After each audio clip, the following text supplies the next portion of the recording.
Hello, everyone. Good evening. My name is Erica A. Stewart, and as the mayor, I am here to say that we are ready to call the regular city council meeting to order. All of us are present in person except for city council member Frances. Unfortunately, she is out ill. So council member Michelle Shorsman, will you lead the Pledge of Allegiance?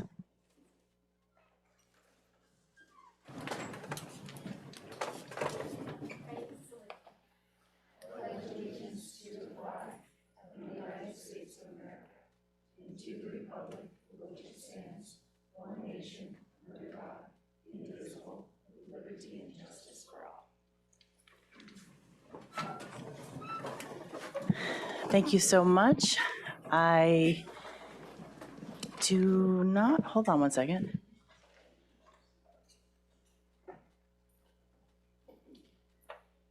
One moment, please.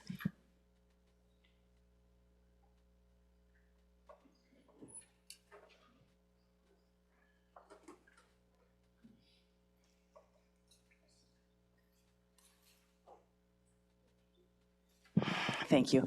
Our closed session, we have no reportable action on our meeting earlier, but I do thank you all for the patience in being a few minutes late to this meeting. We have three proclamations and a wonderful presentation regarding Cal Poly enrollment and housing from Cal Poly staff.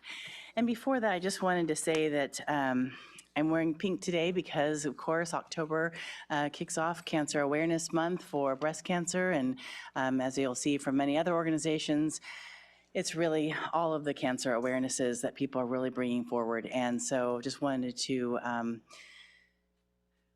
know that a lot of people, cancer has touched their lives in ways that aren't so fabulous. And we have some wonderful nonprofits in this community that can be of help if you are needing it. So moving on to Dating and Domestic Violence Awareness Month. I want to say, because we have such amazing community organizations here, they all have wonderfully large proclamations that we really mean every single stance. But because we have a long meeting, I am going to just highlight a few stances that they asked for. And then I will bring this proclamation to the Lumina representative down at the podium. So whereas Dating and Domestic Violence Awareness Month calls attention to the fact that intimate partner violence is widespread and impacts every person in San Luis Obispo. Lumina Alliance provides essential life-saving services for survivors, their children, and families throughout San Luis Obispo County. Lumina Alliance continues to provide a safe environment to those affected by domestic violence with a 24-hour crisis line, advocacy, therapy, transitional and emergency housing, prevention education, all with the help of dedicated volunteers and professionals. So now, therefore, I, Erica A. Stewart, Mayor of the City of San Luis Obispo, on behalf of the entire City Council, do hereby proclaim the month of October to be National Dating and Domestic Violence Awareness Month.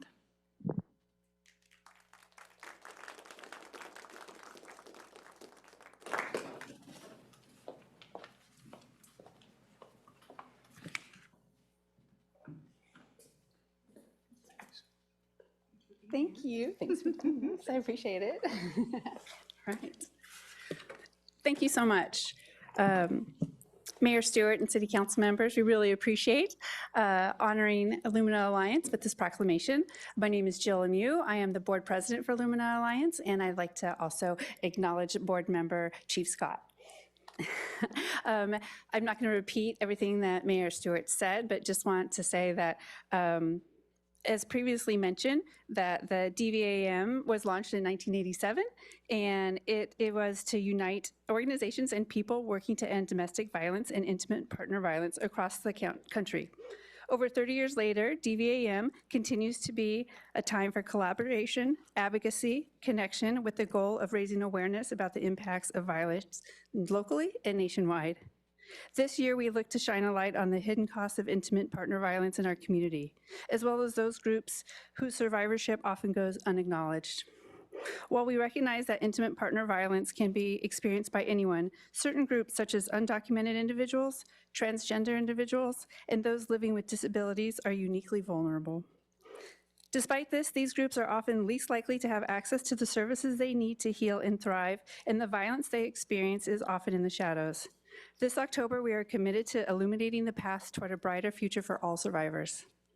To honor DVAM, Lumina Alliance has planned several events throughout the month, including Fashion for a Purpose at Dana Adobe on October 5th, and we're partnering with the Palm Theater on October 25th with a showing of Practical Magic at 7 p.m. So if anybody would like to join, we have information on our website, luminaalliance.org. And please remember, if you or anyone you know has experienced sexual or intimate partner violence and needs help, please call 805-545-8888 to speak with one of our confidential advocates. And we are so grateful for this proclamation and your ongoing support. On behalf of Lumina Alliance Board of Directors, staff, and volunteers, we thank you for taking action this month to create a safe, thriving, and equitable community. Thank you.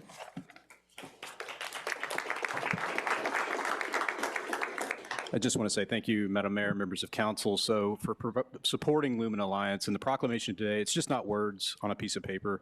Our partnership is every single day out there supporting the victims in our community and getting them to that next stage of restoration and recovery. So very much appreciated, and thank you for your work in supporting Lumina and all the work the department does in partnership. Thank you.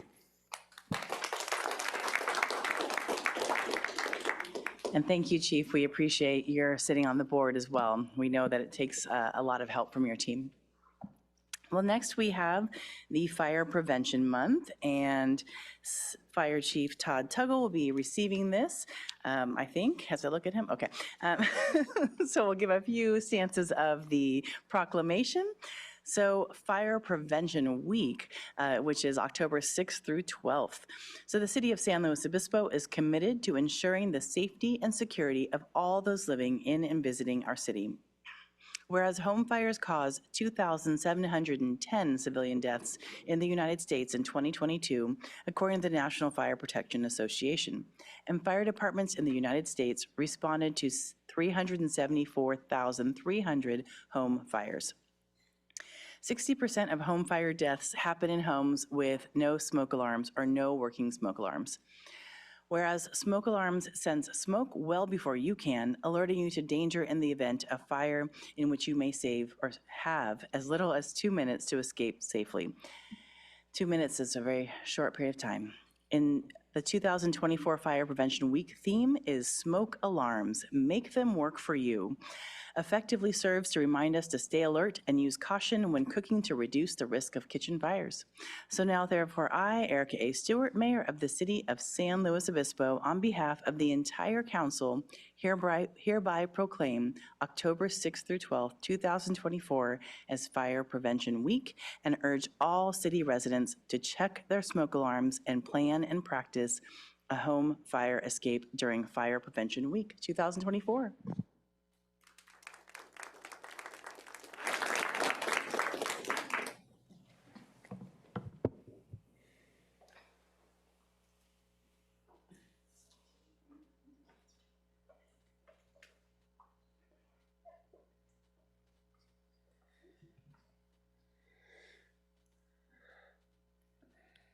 Well, thank you, Madam Mayor and Council. It's a pleasure to stand before you.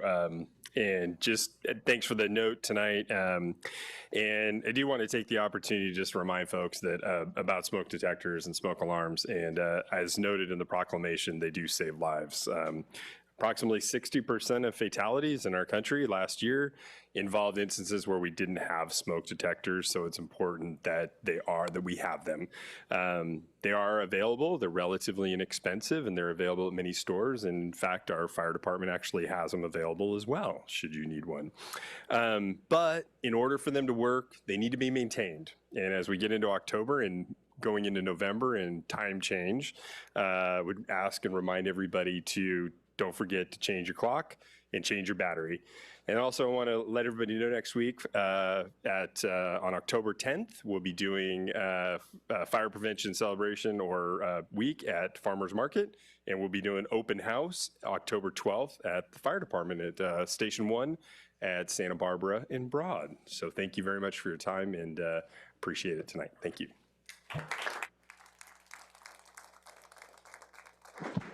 So we have to pay attention to that really loud beeping that comes in the middle of our hallway at 2 a.m.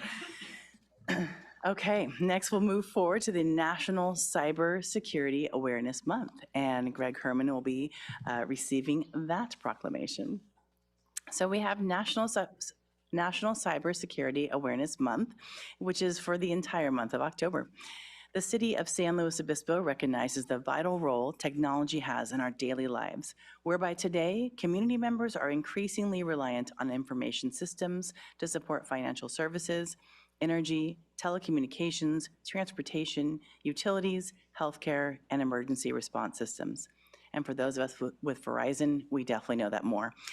Cybersecurity awareness and education helps to ensure that all members of society, ranging from elementary and college students to government agencies to small and large businesses, can safely benefit from digital interconnectivity. Individuals, businesses, and organizations can protect themselves against financial loss and data theft from phishing, viruses, ransomware, and other types of malicious software by using enhanced security measures, including enabling multi-factor authentication, creating unique and robust passwords, and updating software, as well as remaining responsible and careful when using the internet. I, Erica A. Stewart, Mayor of the City of San Luis Obispo, on behalf of the entire City Council, do proclaim the month of October 2024 as National Cybersecurity Awareness Month.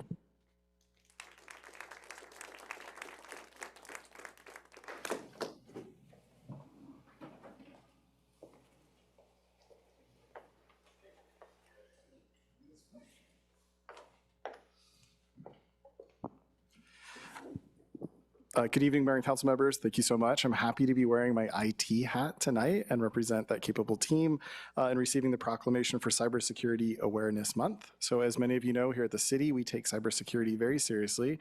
We have staff that are specially trained to be able to detect threats. We've made some key investments in terms of protecting our data, and we rely a lot on our fellow employees to be our first line of defense. And we do a great job at that. And this year, I'm really proud of the work that Josh Arriquiaga, our IT manager, has done to really broaden that initiative to include the entire community. And so what you can expect from it this year is that we'll be able to share important information about how to stay safe online with everyone that's a part of our community. And to help accomplish that, we're happy to be in partnership with the San Luis Obispo Cybersecurity Consortium.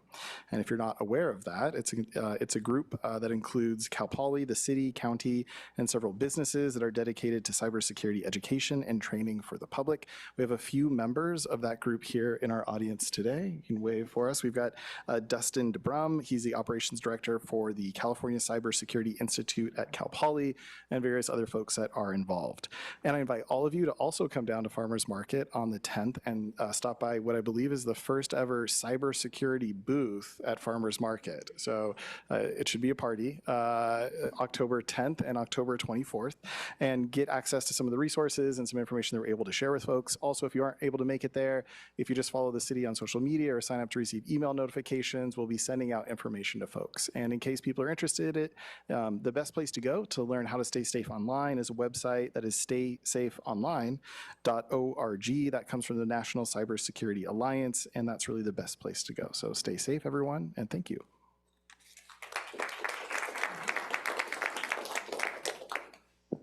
Thank you so much. Well, we have an exciting presentation I know that many people are waiting for. So without further ado, we have an entire city staff sitting in front of us. I will not begin to name them all, but we have the Cal Poly Enrollment and Housing presentation. We'll start off with Courtney Kino. Thank you so much. Good evening, Madam Mayor and council members. My name is Courtney Kino. I am the Director of Community Relations and Economic Development in the Office of the President at Cal Poly. And I am just here to say thank you so much for this opportunity to present to you all. We are very grateful for the dozens of ways that the city and the university are interconnected, whether that's through students, services, all kinds of ways. And the partnership that we have with city leadership and you all working really collaboratively over time. We are here tonight to talk about enrollment, student housing, workforce housing, water, and parking. And we are going to be isolating our responses to those topics. So with that, I will turn it over to our Vice President of Strategic Enrollment Management, Terrence Harris.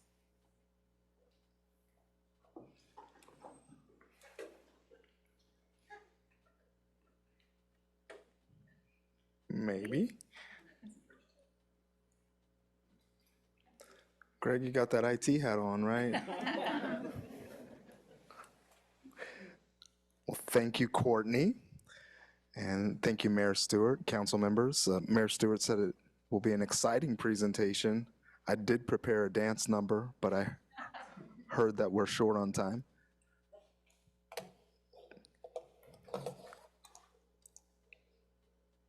All right, there we go. As mentioned, my name is Terrence Harris. I'm Vice President for Enrollment Management, and I am a lifelong resident of the city of San Luis Obispo. So not only am I a member of the Cal Poly team, but this is a city that I proudly proclaim as mine. I just wanted to level set and remind at the beginning of this presentation that we are in the third year of Governor's Compact, which is asking the CSU system as a system to grow enrollment by 1% a year over a 5-year period. At least one report from the Public Policy Institute of California states that by 2030, the state of California will be 1 million bachelor degree holding citizens short of what is needed in the workforce. So the request of the governor for us to grow as a system is meaningful for economic impact and beyond. At Cal Poly, demand remains incredibly high. This year we had over 79,000 applications for 6,300 spaces. A lot of people would like to have an opportunity to attend this university. And with that Governor's Compact and the need to grow, the CSU does remain below its funded FTE requirement as a system. And so campuses like Cal Poly, who have extremely high demand, are called on by the state and by the Chancellor's office to grow. We have committed to what we consider modest growth, and our growth has been very strategic, and we have tried to utilize the summer to the best of our ability, increasing average unit loads, not just increasing headcount over time. But you can see that the headcount has been fairly consistent between 22,000, just above 22,000, down to 21,000 over the last several years. As of the first day of class, our enrollment for the fall of 2024 was at 22,785. This is a number that we expect to grow slightly by the end of the add drop period. It always does every year. But that represents a little more than 500 more students. And I'm going to give you a little bit about that breakdown here in just a moment. But 21,900 of those undergrad and 885 graduate students. Two things to note in this area. I mentioned about 500 more students than last fall at this time, but what you should know is that we have about 200 more local students attending Cal Poly this year than last, and our graduate students is about 120 more graduate students this year than last year. And what you should know about our graduate students is that more than 50% of them are coming directly from Cal Poly. So we're talking about 300 or so of, maybe a little less than 300 of these students who are not new to the area, but it is an increase in our enrollment. So this is a part of the strategy in trying to grow enrollment as smartly as possible. Just a little bit about the makeup and the dynamic of our students. We continue to increase the number of low-income students that we are serving.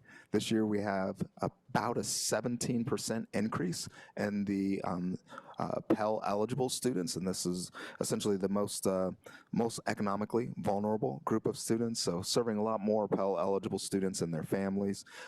We have about a third of our incoming class that identifies as underrepresented minorities. About 29% of our incoming class is Hispanic Latino. That is both of those being record highs for Cal Poly, and we continue to have an increase in first-generation college-bound students. So again, it's not just providing educational opportunities for California residents and our local folks, but also helping to truly change the lives of families for generations to come. Last piece, just a few highlights. It's important to me that folks know and understand that our local students are actually twice as likely to be admitted to Cal Poly than non-local students. Historically, they are admitted at about a 60% rate, while our overall admit rate is about 30%. So our local students continue to benefit from this enrollment growth. We touched on the number of local students that have increased. We've just introduced our first cohort of a 2+2 program with Allen Hancock College and are excited to now be receiving applications for our first 2+2 program with Cuesta College.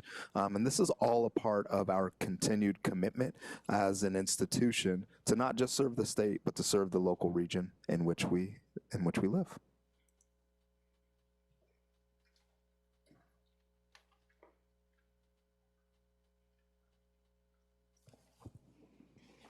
Hello, Mayor Stewart and council members. I'm Joe Campbell, Associate VP for Student Affairs for Campus Life. Happy to be with you tonight.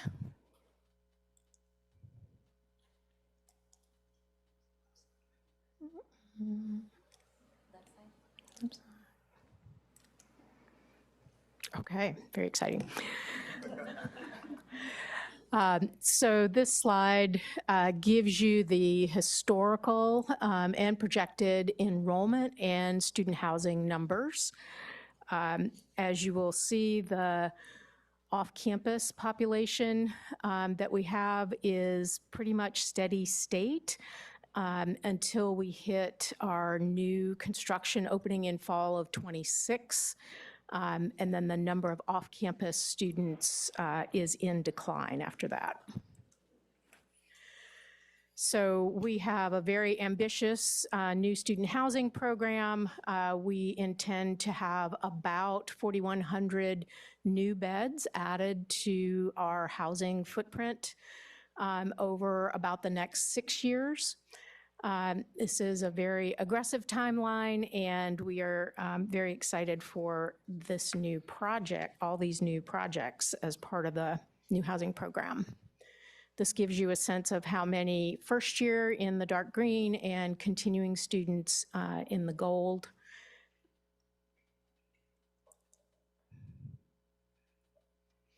A little bit about our current students this year. So almost 5,200 first years living on campus, 343 transfer students, almost 3,000 continuing, and then 190 resident advisors, our student paraprofessional staff living on campus. Affordability is really an important priority for us in university housing. So we started a financial aid program in 2018 when we opened Yaquitutu. That was at $897,000. This year, we have $4.6 million that we're contributing in grant money for students who live on campus. And we have committed to grow that number by $1 million every year while our new construction program is going on and our rates are increasing fairly significantly. New housing. Very excited about our program over the next 10 years. We are putting up the 4,100 beds in 9 buildings across our parking lots, kind of behind our red bricks. And then at the very end of the phasing, we are taking down North Mountain, our oldest buildings, to finish up with the last couple buildings. We've got 8 and 9 stories that we are building. So we're, in order to create that kind of density that we need to have all these additional beds, we're going up. So we're excited about that. This is a $1.2 billion program. And in addition to new construction, we're also doing major renovations of the iconic red brick residence halls. We expect these new projects to be LEED Gold. That's our goal. So this gives a sense of the campus. You can see the taller buildings are all of our new construction in the center of the slide. The red bricks kind of at the lower portion, those 6 buildings. You can see the Cal Poly P up in the top right, so that can give you an orientation to the campus and where these buildings are going to be. So just some renderings, because pretty pictures are always super fun, I have found. Each floor is going to have about 60 students living there. These suites are going to be, we expect most of them to be 2 people in a bedroom, 3 bedrooms in a suite with 2 smaller restrooms and a living area. And then every floor is going to have a community space, kitchen, living area, and some study space, in addition to some very small study / I want to talk to my mom privately / I want a counseling appointment online. So that was one of the things we heard directly from our students that they needed. And then we are also thinking about our outdoor space. How do we have that indoor-outdoor living space, and about accessibility across the entire campus, but really looking at the housing footprint, really creating those accessible pathways from building to building. So that is it for me. And now, Mike.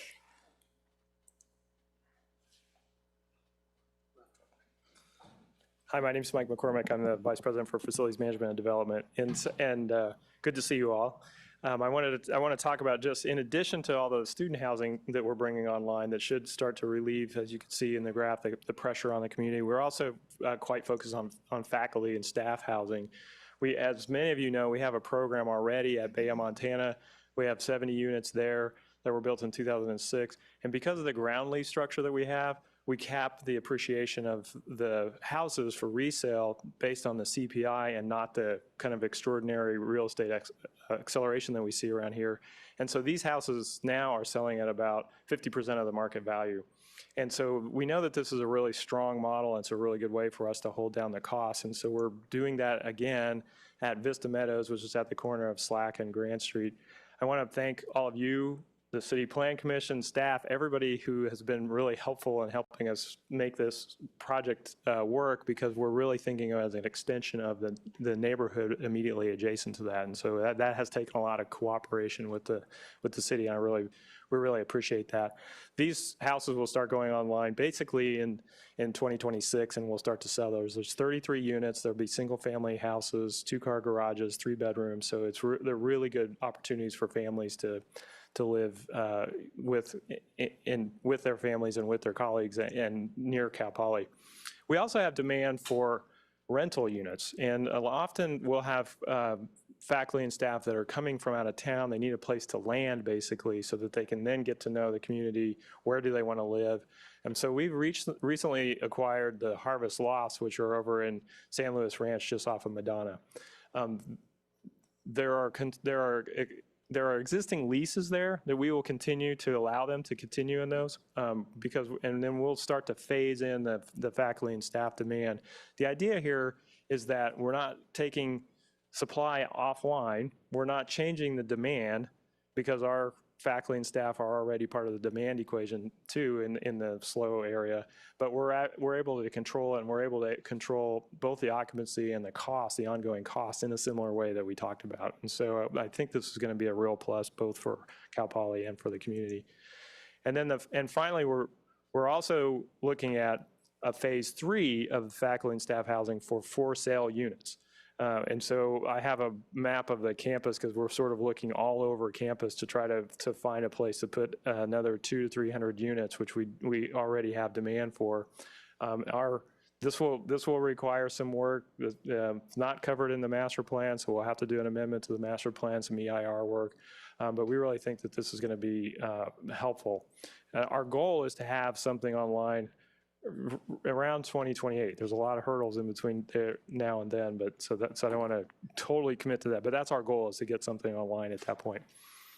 Now, as we put all of this housing on campus, both the student housing and the faculty and staff housing, it exerts a lot of pressure on our infrastructure, which we then turn around to the city, and we're reliant on you for our infrastructure. So we have a number of projects in the works. This is a very complicated graph. I can explain it really quickly, but we have a number of projects in the works looking specifically at water. So we receive water from the city based on the reservoir at Whale Rock. The background, the cream colored background, is the safe annual yield that we can draw from Whale Rock. And you can see that it's going down. That's because we're making adjustments because of climate change. And so you can see that we're even projecting into the future that we're going to make other downward projections. So in order to stay under that, we've obviously been doing a lot of conservation work. You can see all of the bar graphs. The dark blue is basically domestic water. The light blue is irrigation. You can see irrigation drop off completely in 2026. That's when the water reclamation facility will come online, so that we'll be recycling all our sewage, reducing the pressure on the sewage, and producing recyclable water that we can use for irrigation. The red is the demand from the housing growing beyond that. So we're kind of actively, not kind of, we are actively pursuing other secondary sources of water. And again, that's going to have to be, in almost every case, that'll be something that we have to work with the city on. And so we look forward to that. Am I really ending on parking? That's bad. That was a bad strategy. Parking is another one of those limited resources that, there's an interaction. And so as we bring more students, living on campus, more faculty and staff, we exert pressure on the parking. And so our strategy around parking, the black line in this graph, is our supply. And so in the last summer, as we started construction on the housing projects, we reduced parking by about 750 spaces. That's that diagonal line you see. After that, we're going to be able to hold steady. We're going to be taking some away, adding some, so in kind of little pieces, that remains very steady. There's three components of the parking demand side. The green is the faculty and staff, and you can see that dips a little bit first, and then it starts to grow again as we add more students. That dip is from us moving a lot of administrators out to the Mustang Business Park out near the airport. So that reduces demand for faculty and staff parking on campus, and it buys us a little bit of elbow room, if you will. The red is commuter students, and you can see that that's relatively level, because even with the growth, we're more than accommodating the growth by having students live on campus. So that is actually not growing very much. And the light blue is resident students. Now, resident students today, freshmen are not allowed to bring cars except with exceptions, but sophomores and juniors are. The idea is that we can change that by simply changing that policy so that even sophomores that live on campus can only bring a car by exception. We can control that piece of demand and keep the demand well under the supply. We understand that this exerts pressure potentially on the surrounding neighborhoods, and this is why we're watching this so carefully. We have really good records of how many cars are coming to campus, where they're parking. So we're much more actively managing the locations of those parking so that we can take advantage of the 100% of the supply to try to keep the pressure off of the surrounding community. I think that's it. You really are Again, ending I'm on sorry parking. to end on parking. Well, thank you so much for the presentation.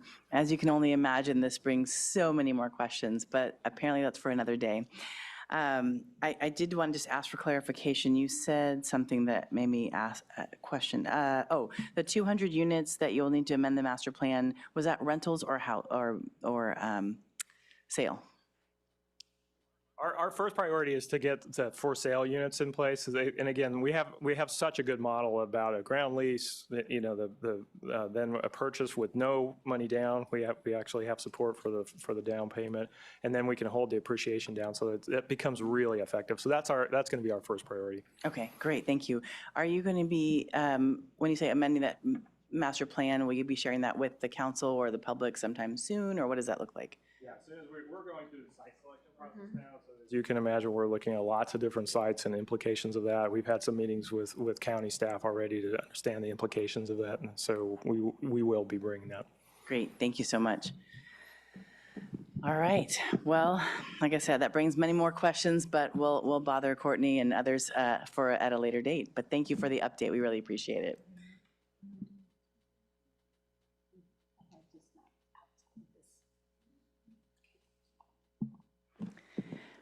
Okay, well, we'll move forward to the city manager report. And while she's getting ready for that, just reminding people that public comment on items that are not on the agenda is next. So if you do not have your card into the city clerk yet, make sure you put it in your slip of paper. It says, "I'd like to talk to the council."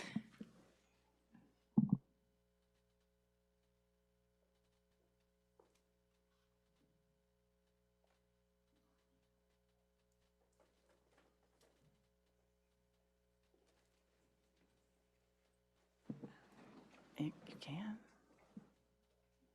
Vice Mayor Pease has one question for you. Apologies to the crowd. I think there was a misunderstanding about if we were going to be having additional conversation on this specific topic. And so I believe we can follow up on other occasions. But I do just appreciate the time of coming here and making this presentation. And also just want to recognize the value of Cal Poly building over 4,000 units of housing on campus to accommodate that growth. When I think about, as a city, how challenging that would be for us to accommodate that level of construction. And I think it's so essential, and I really appreciate the partnership. And I know there's going to be, again, water, transportation, transit, I think is a huge component that we'll be talking about more, but I appreciate the additional communication. Thanks. Yeah, I had a. Thank you, Councilmember Marks. Thank you so much. This is really very good news, and I appreciate Cal Poly being so aware of the dynamic with the city and the stress that having more students will place on us. But there's been a big request from residents, permanent residents in the city, to at one day have a fraternity and sorority row on campus. And so I just want to throw that out and representing the residents and say, when we're doing the amendment to the master plan and you're looking at the possible next few steps, would it be possible for Cal Poly to actually plan to have fraternities and sororities on campus? So it would make everybody happy, make them happy, make the residents happy. So. I believe that's in the master plan. Can you respond to that? Thank you. Thank you for that. And Councilmember Pease, thank you for those comments. That is in the current master plan, to have the Greek Grill as part of a student life, and lots of facilities and things that go along with that. Mm-hmm. Thank you. Okay, moving back to City Manager.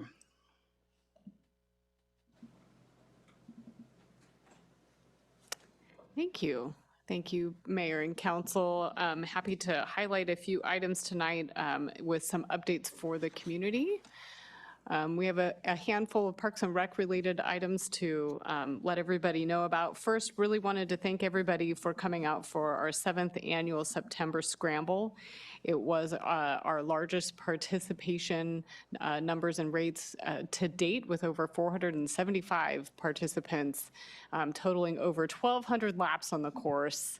That's a lot of time out there for these kids and adults in the adventure course that was laid out by staff out at the Laguna Golf Course, and really want to thank everybody for their participation. If you haven't been out there next year, you'll have another chance, and each year we keep changing and adding on to the course, and so come on out and see what is in store next year.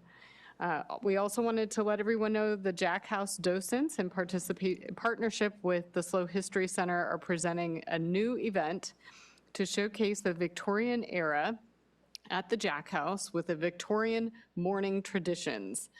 It is officially October, and we're just headed right into the Halloween season, and so it's a great opportunity to come out and get a different spin on where we're at and how our really amazing Jack House resource fits into the scheme. And so customs and rituals will be showcased from this era, paying respect and honoring the passing of family members as well. So events will be on October 13th, 27th, and then November 10th, led by docents dressed in traditional outfits. And more information can be found at slowcity.org/jackhouse. We also wanted to highlight a few volunteer opportunities that are coming up over the next several weeks. Our volunteer program has a variety of opportunities to engage with including assisting with our public art program, supporting open space trails and tree planting for Arbor Day, as well as getting involved in our city's sustainability and recycling programs. So take a look at the dates up there and head on over to engageslow.org for more information and signing up.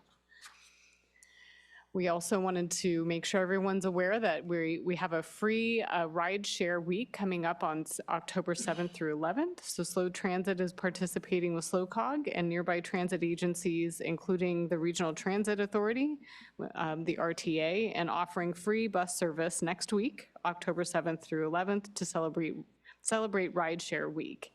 I suppose you can come in a costume, but you don't have to. We've been promoting this event on our City and Slow Transit social media channels, and we have a rideshare press release that was issued on 9/26, so just last week. Slow Transit is conducting a regular mail campaign for our downtown access pass, which will also coincide with the end of Rideshare Week.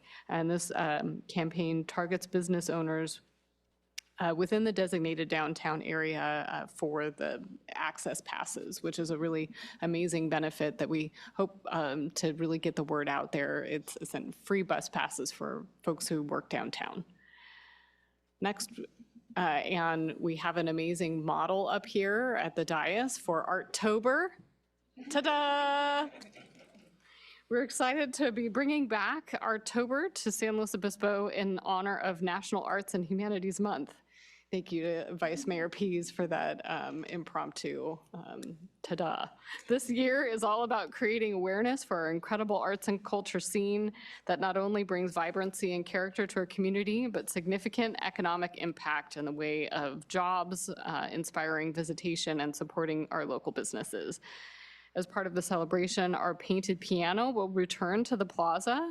It returned officially yesterday morning and will be open for anyone to play between the hours of 9:30 a.m. and 7:30 p.m. all October long.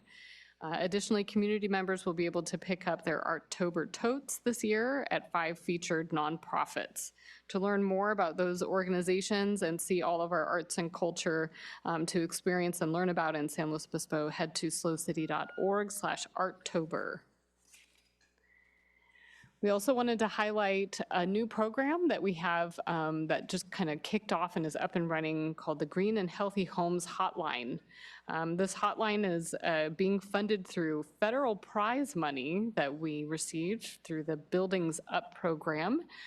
It's a hotline to enable anybody who's interested in improving the health, safety, and comfort of their home. They can give us a call, and we will walk you through your energy use and energy utility bill, talk about ways that you can protect your home from flooding, heat, and air quality hazards, provide information about different local incentives to fund your home energy upgrades, and talk about ways that you can upgrade your water heater, HVAC systems, et cetera. We've kicked off the program. We've had a handful of intakes and phone calls answered, and we wanted to highlight it for everybody if you want to get more information. Next, we wanted to highlight the Insight Studio workshop that is coming up. On October 29th, this workshop will celebrate inclusive business practices. The city's Office of Economic Development and Tourism and our Diversity, Equity, and Inclusion offices are partnering with the Slow Chamber and Cal Poly to host this workshop to connect businesses directly with our City of Slow DEI business grant recipients. This helps businesses learn firsthand on how to center equity in their work, to discuss lessons learned and explore how these efforts are changing businesses' bottom line and making our community more inclusive for all. This event will take place on October 29th from 2:30 to 5 p.m. at the Ludwig Community Center. So please go ahead and take a look at slowchamber.org/events/Insight Studio for more information on how to sign up, and we also have more information available through the city as well. And finally, just last a reminder on changes to our user and impact fee prices. They were made effective today. Our staff has been hard at work over the last several months getting changes that were adopted earlier in the year in July to our user and regulatory fees. They are effective July 1st, with some of them being increased in a next kind of increment on July 1st. Our impact fees were adjusted by the California Construction Cost Index as well, effective on October 1st. So if anyone has any questions or needs more information, that is available at slowcity.org/fees. And with that, that's it for our updates this evening. Thank you so much. Very impactful information. Any questions from my colleagues? All right. Well, Councilmember Marks. Yeah, what's the number that people call for the house helpline? The phone number? You know, that's an excellent question. Deputy City Manager Herman. Thank you, Mayor and council members. They can call 781-7100, which is our main city line, and we're happy to connect them. But there's actually, if you were to scan the QR code, you go to a website, we're actually able to fill out a quick form, and then we'll make an appointment with you so that we can ensure it's a convenient time for that individual and also us to be able to speak with them and walk them through the process. So it's not just a one-off phone the number, it's also, you have to kind of set up an appointment. Correct. Yep, we found that's the best way to make sure that we have an idea of what they are hoping to learn about and that everyone's got the time to be able to dedicate to it. But if folks want more information, again, that 781-7100 number will work as well. Thanks so much. And I assume that's on our website, right? Okay. Yes. I thought you might tell us where.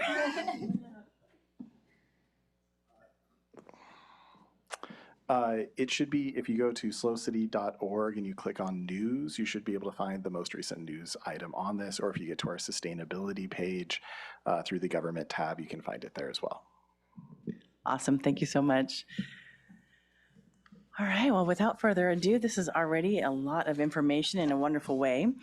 We get to move on to liaison reports. So as of August 27th, we had a special meeting on the City Council, kind of trying to figure out how do we make the agenda more friendly to the community, more understanding of the different things that we are doing.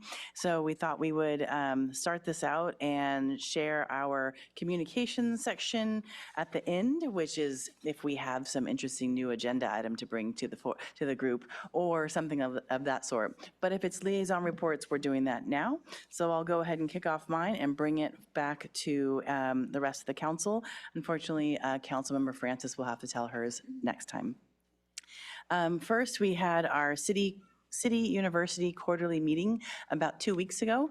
Many of the people here today, we were in the room together and discussing challenges about housing on campus as well as housing off campus. And the conversation kind of led to, well, what is happening? Will give us an update on the master plan, and also conversations around how state, when they purchased the Harvest Lofts, having that conversation of what does that mean? And, oh, well, property taxes aren't actually paid by state because they're exempt. So having that conversation of what is that going to look like for services from the city going forward. Otherwise, it was a pretty calm, mellow update, so it was great. And then we had the Rail Rock Commission and Performing Arts Center, Visit SLO County Advisory Committee, and City Selection Committee. None of those met in these last 2 weeks, but I will say we also had SCLC, which is the Student Community Liaison Committee. It's quite a mouthful to say, and that is where Cal Poly's ASI and Cuesta's ASCC, the student government, comes together with the city and members of Cal Poly and have discussions discussion about what's working, what's maybe not working for the students and for the city. So of course, shocker, our conversation was around housing and St. Patrick's Day. We also talked about the SCLC goals for the year, because that is co-chaired by the student body president of both Cal Poly and Cuesta. So we had the conversation about what is happening with satellite Greek housing, what does that look like? There was an update that was given to the student body president saying it's not required to list all the addresses anymore. So this is something that we're learning more about, and what does that look like going forward? And moving on to Vice Mayor. Thank you so much. The ones I have to add, the SCLC, the Student Community Liaison Group, that the rest of us rotate into those. And I really, in particular, wanted to stress the leadership role of students for the St. Patrick's Day, how that gets communicated to the broader community, because we did find that a lot of the participation and unwanted behavior was from folks not current Cal Poly students. And in the past, we've had students really take a leadership role in communicating expectations to their peers, in coordination with the rest of the city and administrative staff. So appreciate that conversation ongoing. Also, just to let my colleagues know that Councilmember Francis and I, as you recall, are on the Recycled Water Ad Hoc Committee, and we've had 3 meetings with the utility staff to discuss the potential sale of underutilized recycled water. And otherwise, SLOCOG and RAC meet tomorrow. Awesome, thank you. Councilmember Marks.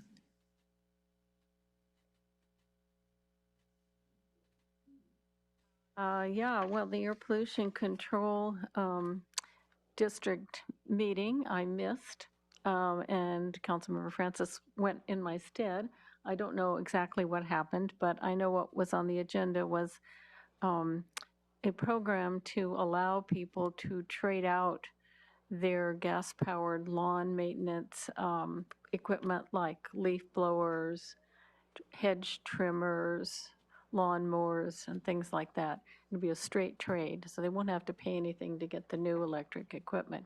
Unfortunately, it's only about $225,000, so it's going to go really fast.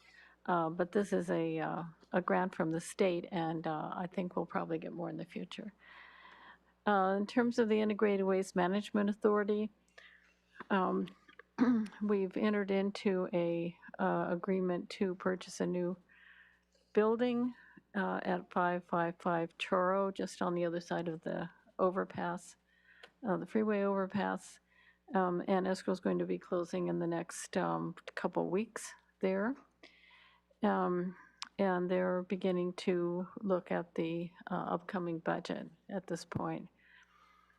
And once again, trying to figure out how these different state regulations all relate to each other, because it's complicated, and the legislature keeps passing these different statutes, and they don't necessarily look at how the statutes all relate to each other. That's our job to figure it out. So, they've hired a new company to make some instructional videos that should help clear up some of the confusion around recycling, which is always an ongoing problem. Airport Land Use Commission, I did not attend that meeting. There's nothing that concerns the city right now. It might come up in the later. Central Coast Clean Energy, 3CE, there was the annual conference up there in Aptos, and the city manager and I went.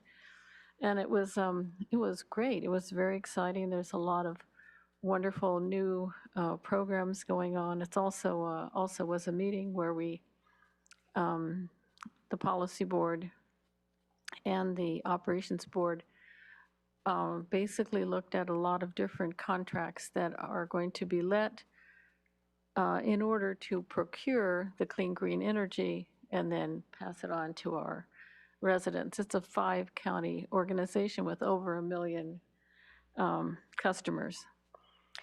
And so next year, the city of San Luis Obispo will, we rotate the seat with the city of Morro Bay. And so next year, Morro Bay is going to be taking the lead, and the city will be in an alternate position there.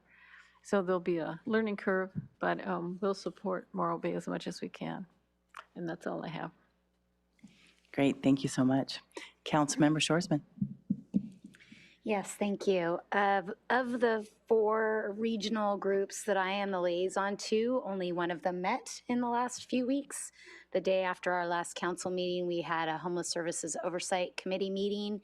And I think the most interesting piece of business that was discussed at that meeting was the staff's recommendation, the Department of Social Services staff's recommendation to conduct an RFP process in order to see if we can find an entity or organization or more, one or more entities or organizations in the county that wants to host a safe parking program. So that is one of the lines of effort, strategic plan objectives in the 5-year plan that has not had much action around it since the closure of the Oklahoma Village parking. So hopefully when they get a chance to roll that, it's kind of RFP season right now for homeless services. So when they get a chance to put that RFP out, it will be great to see that hopefully some of our local organizations apply for those funds. The other thing that's happening at HSOC is that at the beginning of the year, there are always some turnover in some of the seats. So there is an opportunity right now. I think there's 7 or so seats that are up for either renewal by the people who are sitting in them or for new applicants. So if you know anybody that's interested in serving on the Homeless Services Oversight Committee, go ahead and go to the Department of Social Services HSOC webpage, and I think the information on how to apply is there. And then last but not least, not committees that I am assigned to, but this past weekend, I wanted to make sure to mention that I was able to attend a couple of really great events put on by some of our local organizations. On Saturday, and DocuSupport held a film screening of some Mesteco service provision videos that they have filmed in sort of a novella format where they have a storyline that they're telling throughout these short videos, and then they, in the end, explain to people how they can get services if they are Mesteco speaking, things like applying for Medi-Cal, how to get assistance with landlord-tenant issues, how to get free food from the food bank, and they just played them all end to end in the Palm Theater and had free popcorn, and it was a really great event. And then also on Sunday, it was movie weekend for me, I guess, went to the Monday Club where they were hosting tours of that historic building and showed a documentary film about the life of Julia Morgan and the Monday Club in general. It was a really interesting and well-attended event, probably at least 100 people. It was a packed house, so it was great. That's awesome, 100 people for 100 years. One thing I did forget to mention is we had our mayor's meeting in Pismo. Every month the council or the mayors get together, and we had a guest speaker from Cal Poly, the Wildfire Urban Institute, Wildfire Urban Interface Fire Institute, WUI, as people love to say. And it was really interesting to hear around the home hardening, the conversations around what people can do, home hardening to help people make their house more safe to live in case a fire did happen. Also discussing insurance, the Department of Insurance, and the challenges that many people in our communities are having around insurance and their insurance being canceled or not renewed. And what this institute is doing is also having conversations with the state and advocacy for people in the community. So it was a really interesting conversation. Just wanted to pass on that, and we'll go ahead and move on to public comment. Actually, we won't, just kidding. We have a quick break. We are having some technical difficulties. We're gonna do a quick, okay, never mind, just kidding. We'll go back to that. All right, so public comment, and then we will have a quick break to work on our technology. I believe we have one, City Clerk? Yes, the only speaker I have a speaker card for items not on the agenda is Felicia. I'm sorry, she didn't include her last name. Hold on one second. I'm going to bring you up here. We'll get your mic on. We'll start the 3 minutes and we'll be ready to go. There we Okay. go. Can you hear me? Hi, everyone. I got to admit, as being a homeless person and has been on this for over some time now and have been educating myself and trying to do journalism and everything pertaining to it and around it, and talking to a lot of cities that I have been homeless in and going through some situations. This has to be a group of people that I see as touching base but need some help and stuff in it. So I wrote to some of you. And I'm disappointed on what I'm hearing, what I'm seeing and experiencing. And the only way I can put it simple is I would like all of you to try it for 30 days. Because it's simplicity, especially if you are a body of God and you're reading his scripture, because he said to treat us though we're like him, or treat us as though we're rich, and don't give a person stone when they ask for bread. So this is an ideal thing that the state needs to see and be a part of, to trying to bring an end homelessness, because those are some of the programs. Safe parking is unsafe. I've been attacked. The programs I'm in right now, and I just got out of surgery. So I was doing some journalism and got sick out here after I just got out of surgery from another surgery that happened in Fremont, because I was following some homeless things and dealing with some Trump things and got sick again here.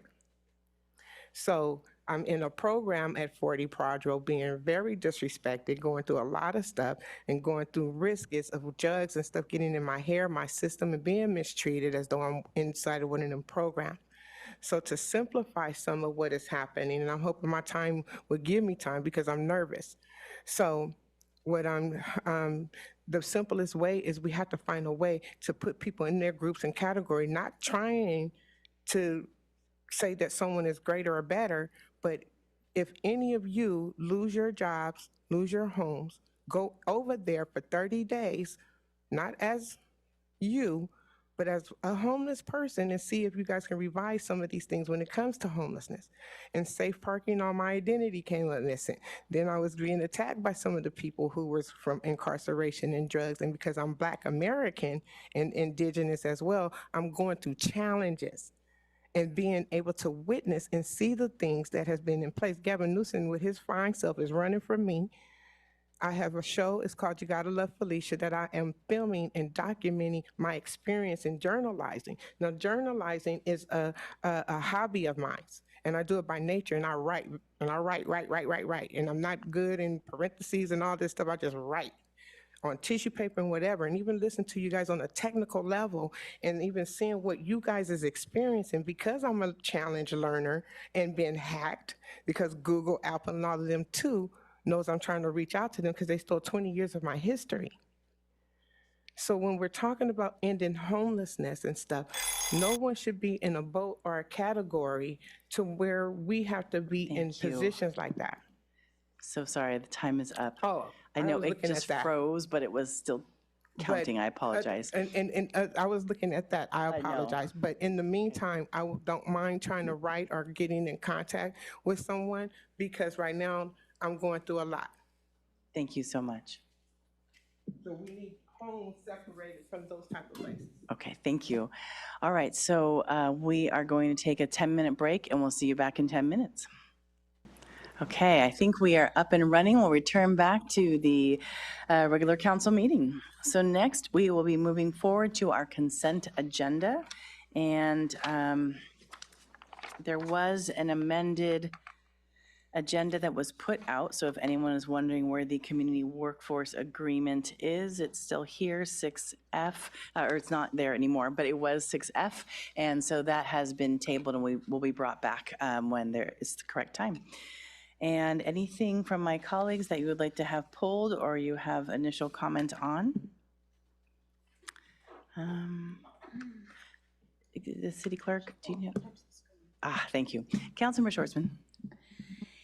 Yes, I'd like to pull 6E for very short discussion. 6E, the amendment number 1 to grant agreement with San Luis Obispo Repertory Theater. Perfect. Anything else? All right, so we'll go ahead and do public comment on items 6A through 6H minus 6E. Any public comment?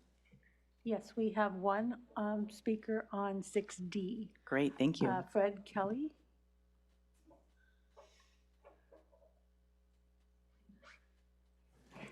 And we'll go ahead and put up the 3-minute timer. Okay, yeah, this won't take long. This is really short. So I'm Fred Kelly. My wife is right there, Sophia, and our daughter Paige. And this is just about 6D. It's the approval of the Mills Act for the Snyder House. So yeah, we just bought it not too long ago, and I just want to make a few comments about what kind of our goals are. We live in a historic home now, by the way, on Mill Street, and we know Brian pretty well, Brian Lavelle, and he's been over our house before. We ask him questions from time to time. What can we do? You know, what can't we do to improve it? And actually, we're working with Walter now too. But our concept is that just like it needs a new roof, and we want to improve it over time and make it kind of a proud corner and advertise it as a Mills Act and historical home, and maybe put up a sign. And so we appreciate the tax benefit, of course, and we want to put the money back into place and make it so so people would enjoy the corner, people would be proud to be there, and kind of show it off a little bit. So that's our goal. Any questions? That's it. Great, thank you so much. Okay, thanks. Any other public comment? Not on these items. Okay, wonderful, thank you. Well, I appreciate Mr. Snyder coming up, or sorry, Mr. Kelly coming up and sharing about the Mills Act plans. It is always exciting to me to see people who want to reinvest in their historic home and continue to make San Luis Obispo even more just awesome. I know it sounds really cheesy, but just really invest in the history and help our community members see what it was that we had and what it is that we are continuing to grow and invest in. Vice Mayor Pease. I echo those comments and will move the consent agenda items except for 6E. Thank you so much, Councilmember Shorsman. I'll go ahead and second that. Great. City Clerk, can we have roll call, please? Councilmember Pease? Yes. Councilmember Shorsman? Yes. Councilmember Marks? Yes. Mayor Stewart? Yes, the motion passes 4-0, 1 absent, and we will move forward to 6E. Councilmember Shorsman, would you like to start?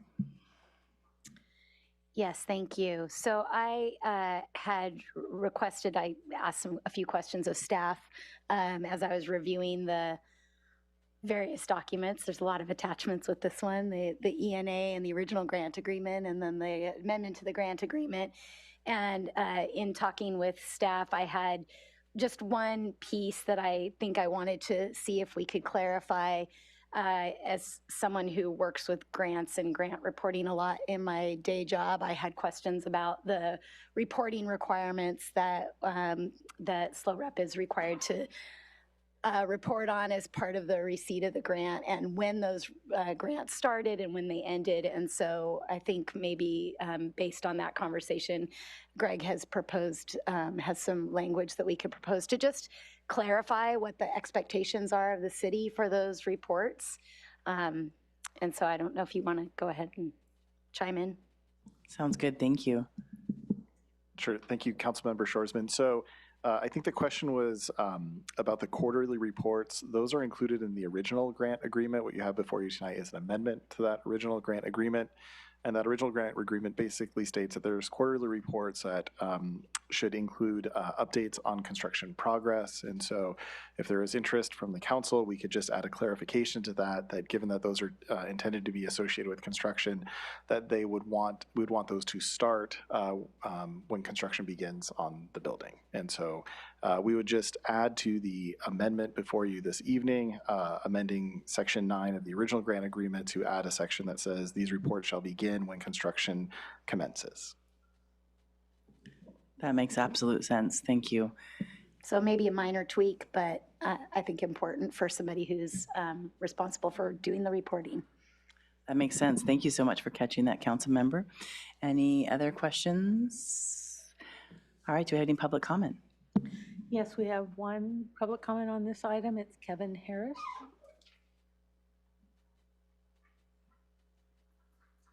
Madam Mayor, council members, Slow Rep's Board of Directors has asked me to speak on their behalf tonight, and of course to say thank you for your generous investment in this project to build a new venue downtown for live theater. Our journey, as you know, has been long, with lots of twists and turns, but thanks to your support, the city's support, a vision first imagined 30 years ago and embedded in the downtown concept plan is close to fruition. To the public, I just want to point out that this building, when completed a few years from now, will be more than just a wonderful place to enjoy great theater. As a nationally recognized destination regional theater, Slow Rep expects to generate a sizable economic impact as well as enrich the cultural vitality of the region. But let me underscore the main reason I'm here tonight, and that's to say thank you, thank you, thank you. Your support back in April, as expected, has directly led to additional donations. In the last 4 months alone, since the announcement of the amended challenge grant, we have raised $1.3 million. In all, Slow Rep has raised more than $18 million during this campaign, and we are absolutely 100% confident that we will reach our goal by the end of 2025. We will get this building built, thanks largely to the city's support. Thank you so much. Thank you. Councilmember Marks. Yeah, I have a question for Kevin Harris. Mr. Harris, Kevin, hi. I have a question for you. Oh, that's all right. I don't mean to interrupt you, but I had a question there. Yes. So you heard this amendment? Yes. Is that acceptable? I mean, usually an amendment, it takes two to tango, right? Sure. So that's okay? That is absolutely 100% okay and completely understandable. Okay, Yeah. thank you. Thank you for the question, too. All right, any other clarity needed? All right, let's go ahead and have a motion, please. Councilmember Shorsman. Yeah, just a comment, I guess.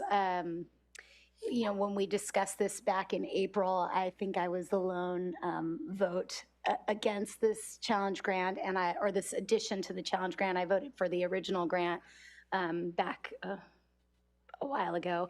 And it wasn't because I didn't support the work of Slow Rep. I love Slow Rep. I really appreciate every single chance I get to go and see one of their shows.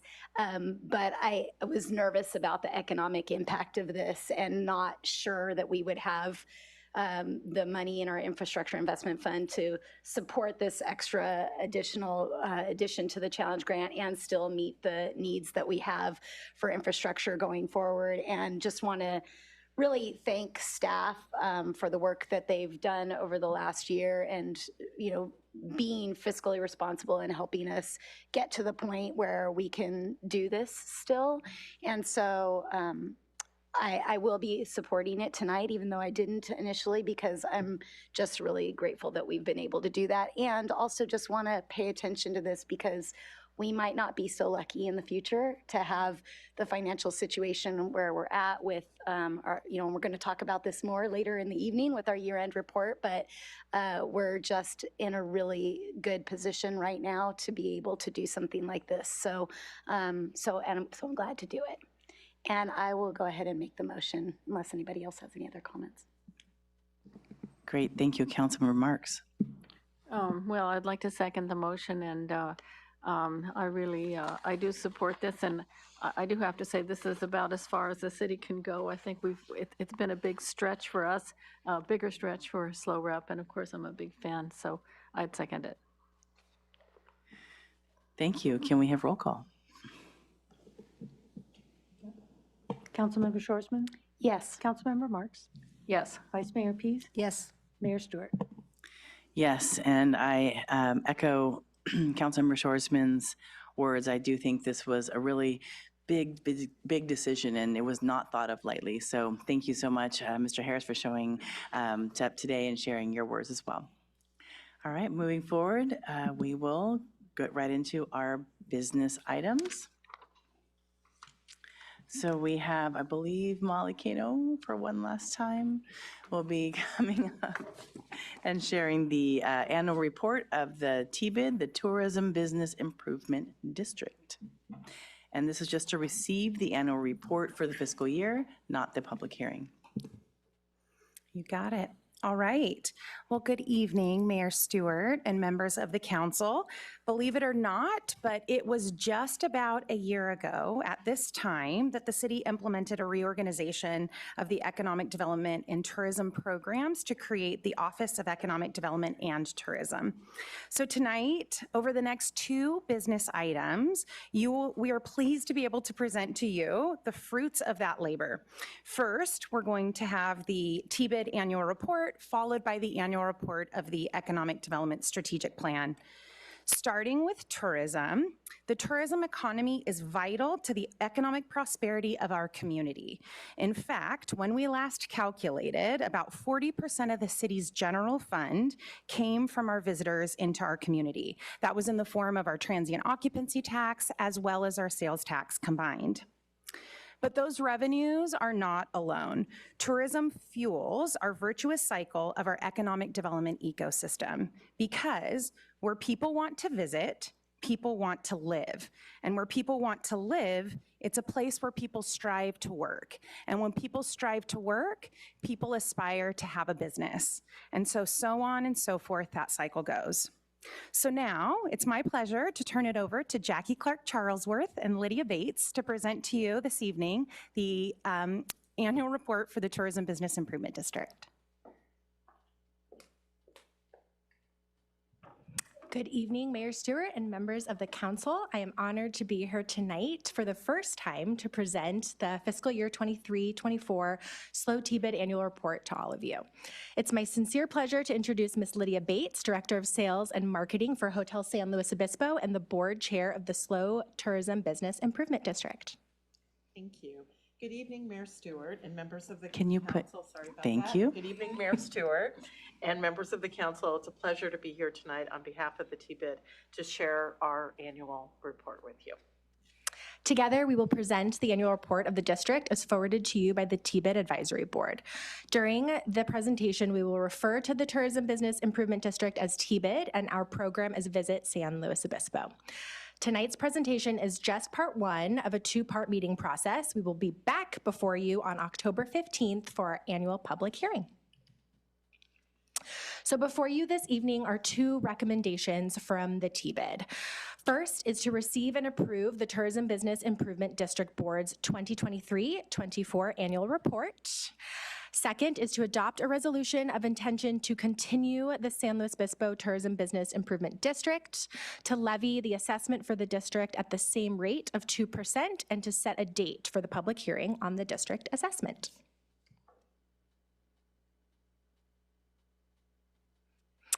As a little bit of background on the TBID, today, October 1st, is not only the first day of Arttober, but also the TBID's celebrating its 16th anniversary of the district formation. The district was formed out of a need and thus a call from the lodging industry to collectively market the destination and drive overnight stays, resulting in what we call hearts and beds here in SLO. The TBID is funded through a self-assessment of the San Luis Obispo lodging industry at 2% of gross receipts. The constituent base is made up of all TOT paying businesses in the city, including hotels, motels, inns, bed and breakfasts, and permitted homestay properties.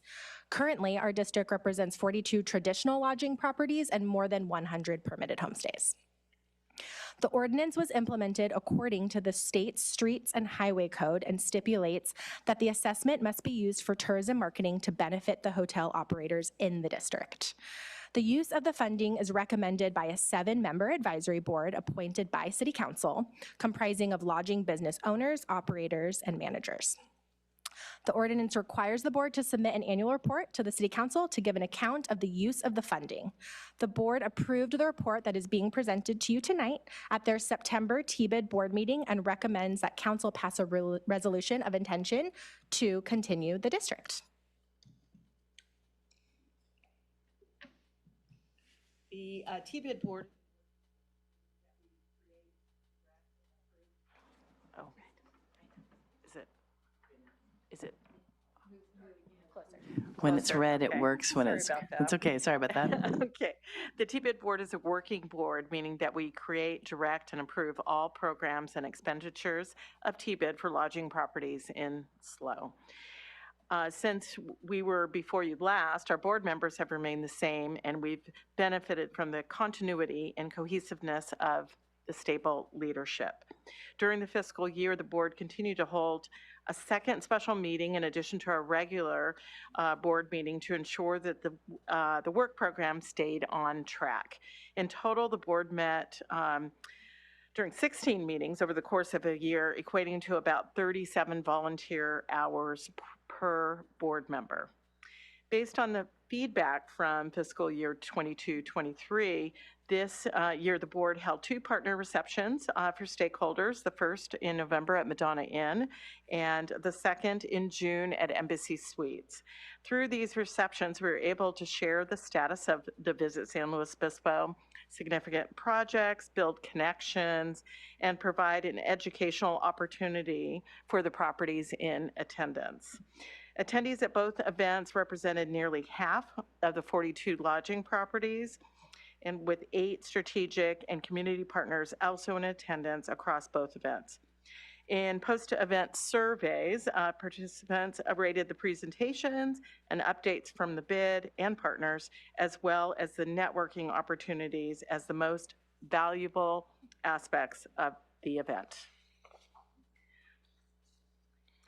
This work cannot be done exclusively by the board. The TBID team is led by the dedicated work of the city's Tourism and Community Promotions Manager, Jackie Clark Charlesworth, and the Economic Development and Tourism Manager, Molly Cano, and is supported by numerous other team members who contribute to our work efforts.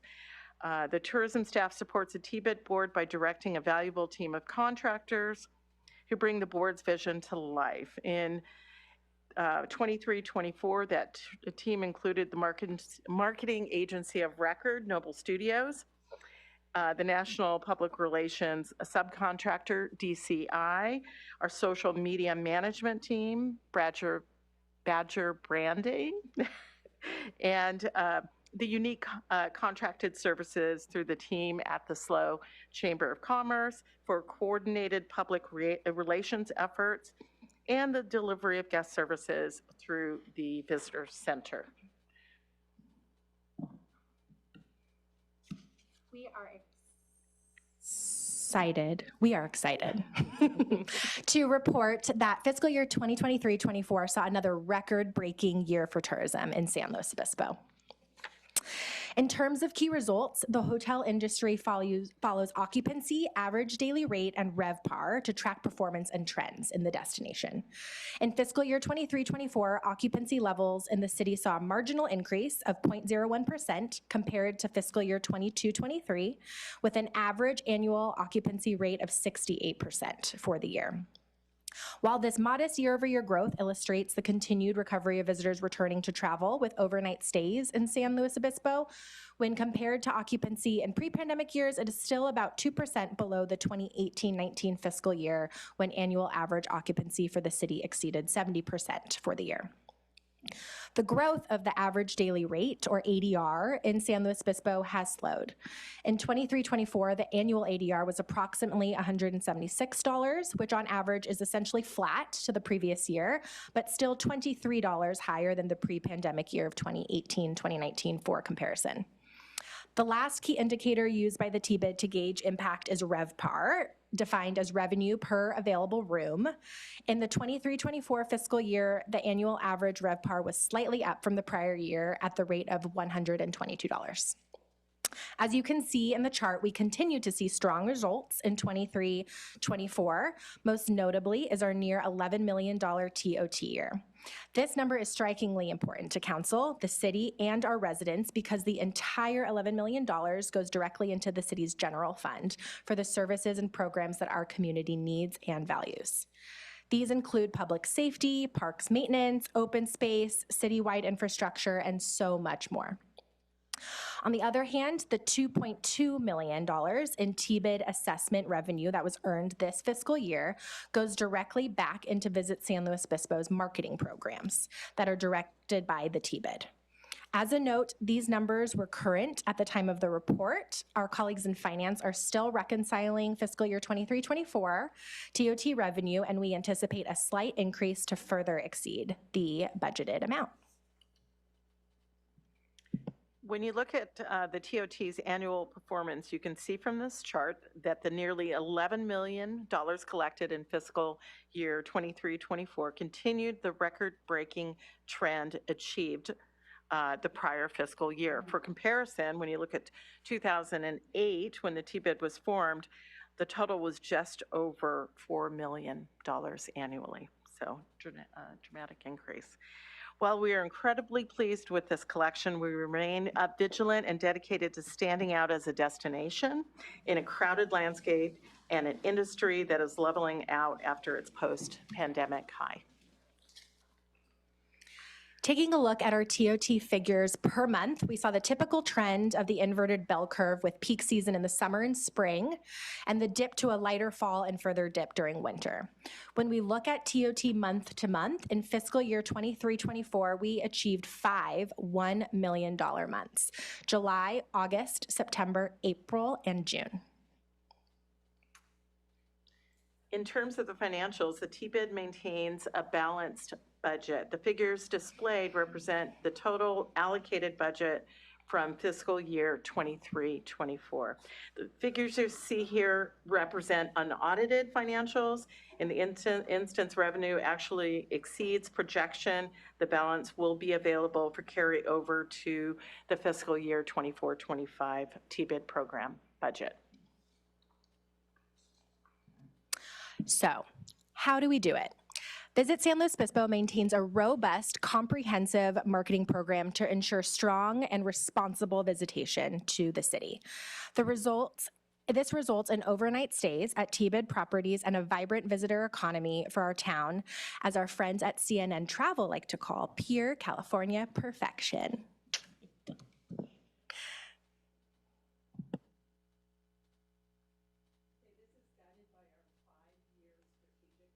Which serves as our guiding principle for TBID's efforts and provides a roadmap by outlining the key areas of focus through defined strategic objectives.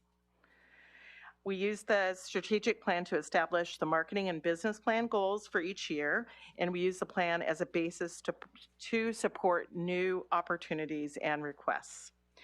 This year, the board continued to focus on the strategic plan imperatives to elevate the SLO brand and experience, deliver smart growth, build meaningful partnerships, ensure organizational excellence, and foster destination resilience.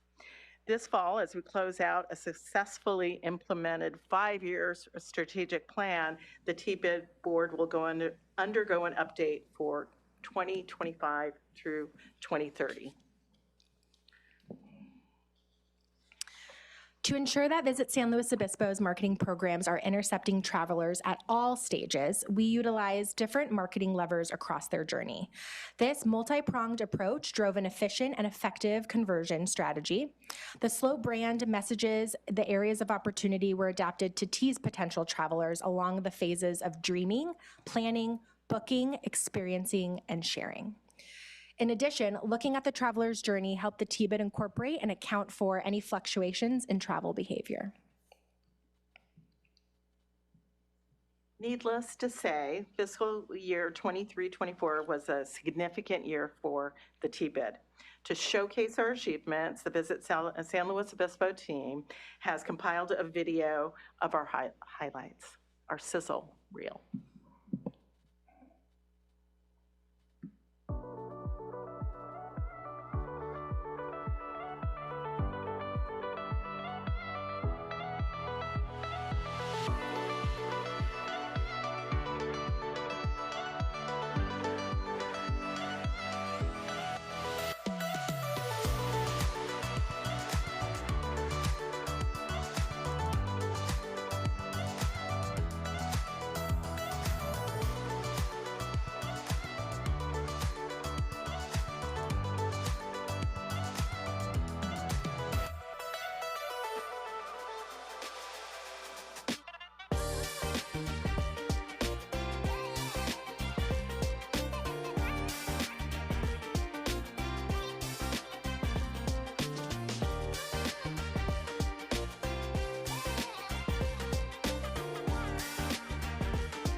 As we transition to fiscal year 24-25, the key focus areas that remain top of mind for the work of the board in the next fiscal year will be updating the strategic plan for 25 through 30, setting the tone and tenor for the Visit San Luis Obispo's impact, developing the next evolution of Visit San Luis Obispo's brand campaign with the Slow Life Coach, expanding destination stewardship through Sustainable Slow and Visit San Luis Obispo's commitment to fostering a thriving and balanced tourism economy, continuing a thoughtful and intentional approach to diversity, equity, and inclusion across all programs, emphasizing on the new opportunity utilized by TBID's new public relations agency, Uniquely Driven, and their network and expertise.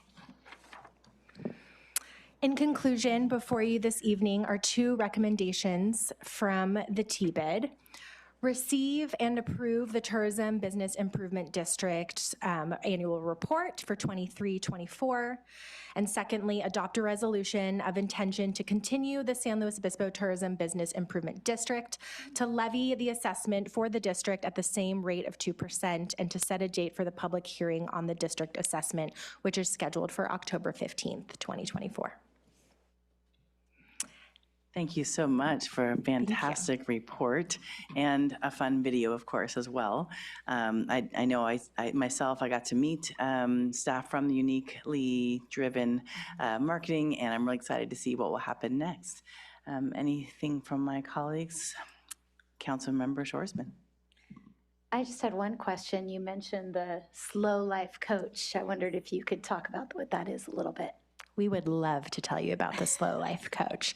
So this is an evolution of our brand campaign that began with Say Hello to the Slow Life, moved into Living the Slow Life, and now we are rolling into a new evolution of our brand that is becoming a spokesperson, if you will, for San Luis Obispo, and she will be the Slow Life Coach. And so we're actively working on that campaign. Expect it to launch in spring of 2025, ideally, but our spokesperson will embody all that makes San Luis Obispo so fantastic and be able to be the face and the brand come to life through our marketing campaigns for the next iteration of our work.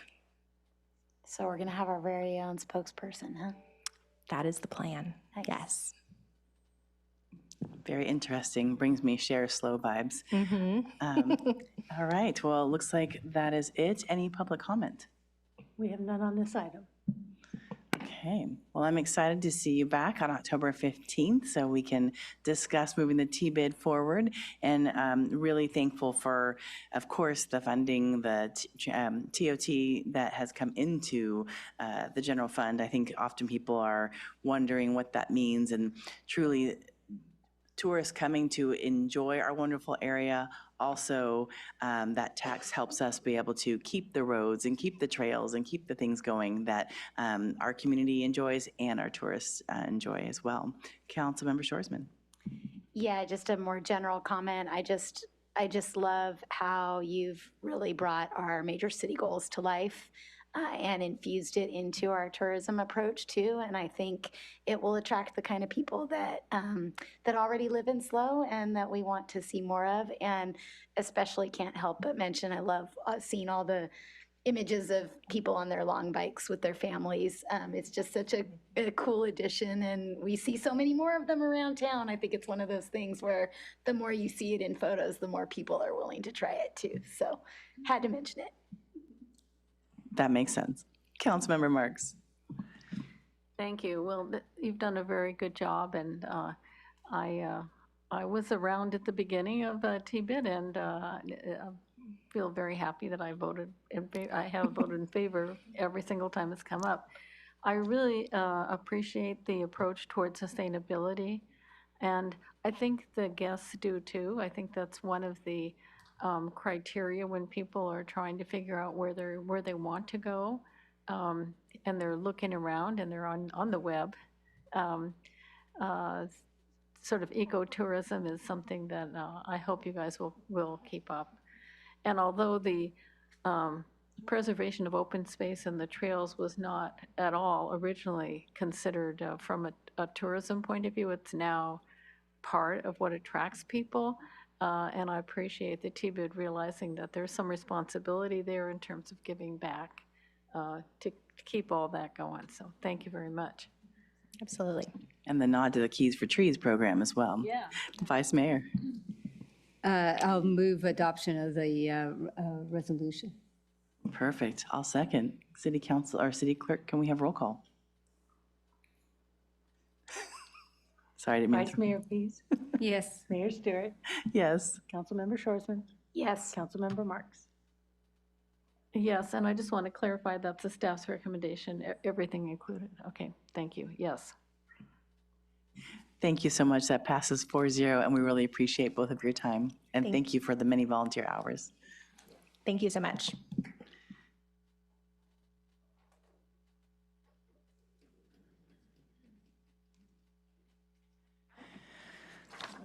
All right, we're going to continue with kind of transitioning, as you shared already, the housing to the tourists, to the playing, to the living, to the maybe future businesses. We're going to receive the annual update on the implementation of the Economic Development Strategic Plan, and I believe Deputy City Manager will be kicking us off. Thank you, Mayor and council members. I'll just take a few moments to introduce the item. We're happy to be here tonight. It's our first update of our newly updated Economic Development Strategic Plan, and it's also a bit of a milestone. So tonight is both the first council presentation for our Economic Development Analyst, Mackenzie Taff, and it is also the last one for our Economic Development and Tourism Manager, Molly Kano.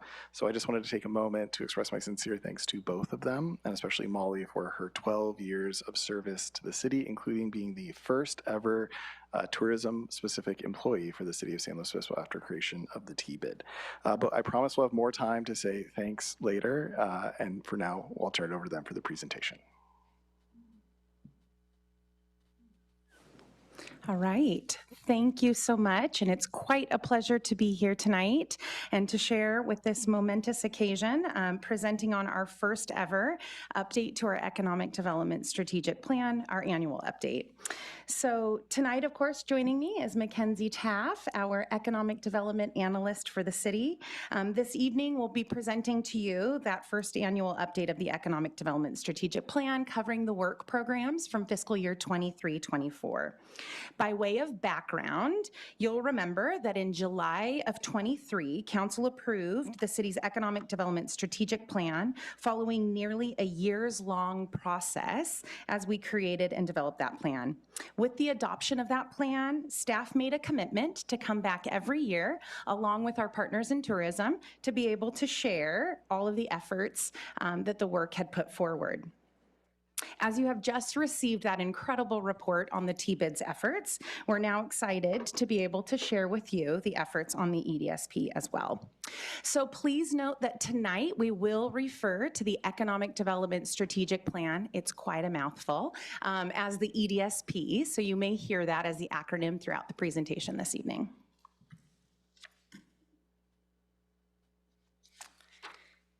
All right, so the recommendation before you this evening is to receive and file the report. So the EDSP framework contains 3 sections: the mission statement, the guiding principles, and the major pillars. The mission statement is the primary foundational element of the plan, as it sets the tone for and provides direction and informs the development of the strategies. The guiding principles shape the direction of the plan and are interwoven throughout the strategies and the tasks. Then finally, the major pillars are the broad focus areas that underpin the overall strategy. Each of these 3 major pillars are expanded then into a robust action plan that outlines all of the initiatives and the dedicated tasks that make up the EDSP detailed plan. Given the timing of the 23-25 financial plan, the strategies and tasks that were also related to the economic resiliency, cultural vitality, and fiscal sustainability major city goal work plan specifically for the economic development team were also integrated into the EDSP as well. So in total, this plan outlines 121 tasks for implementation.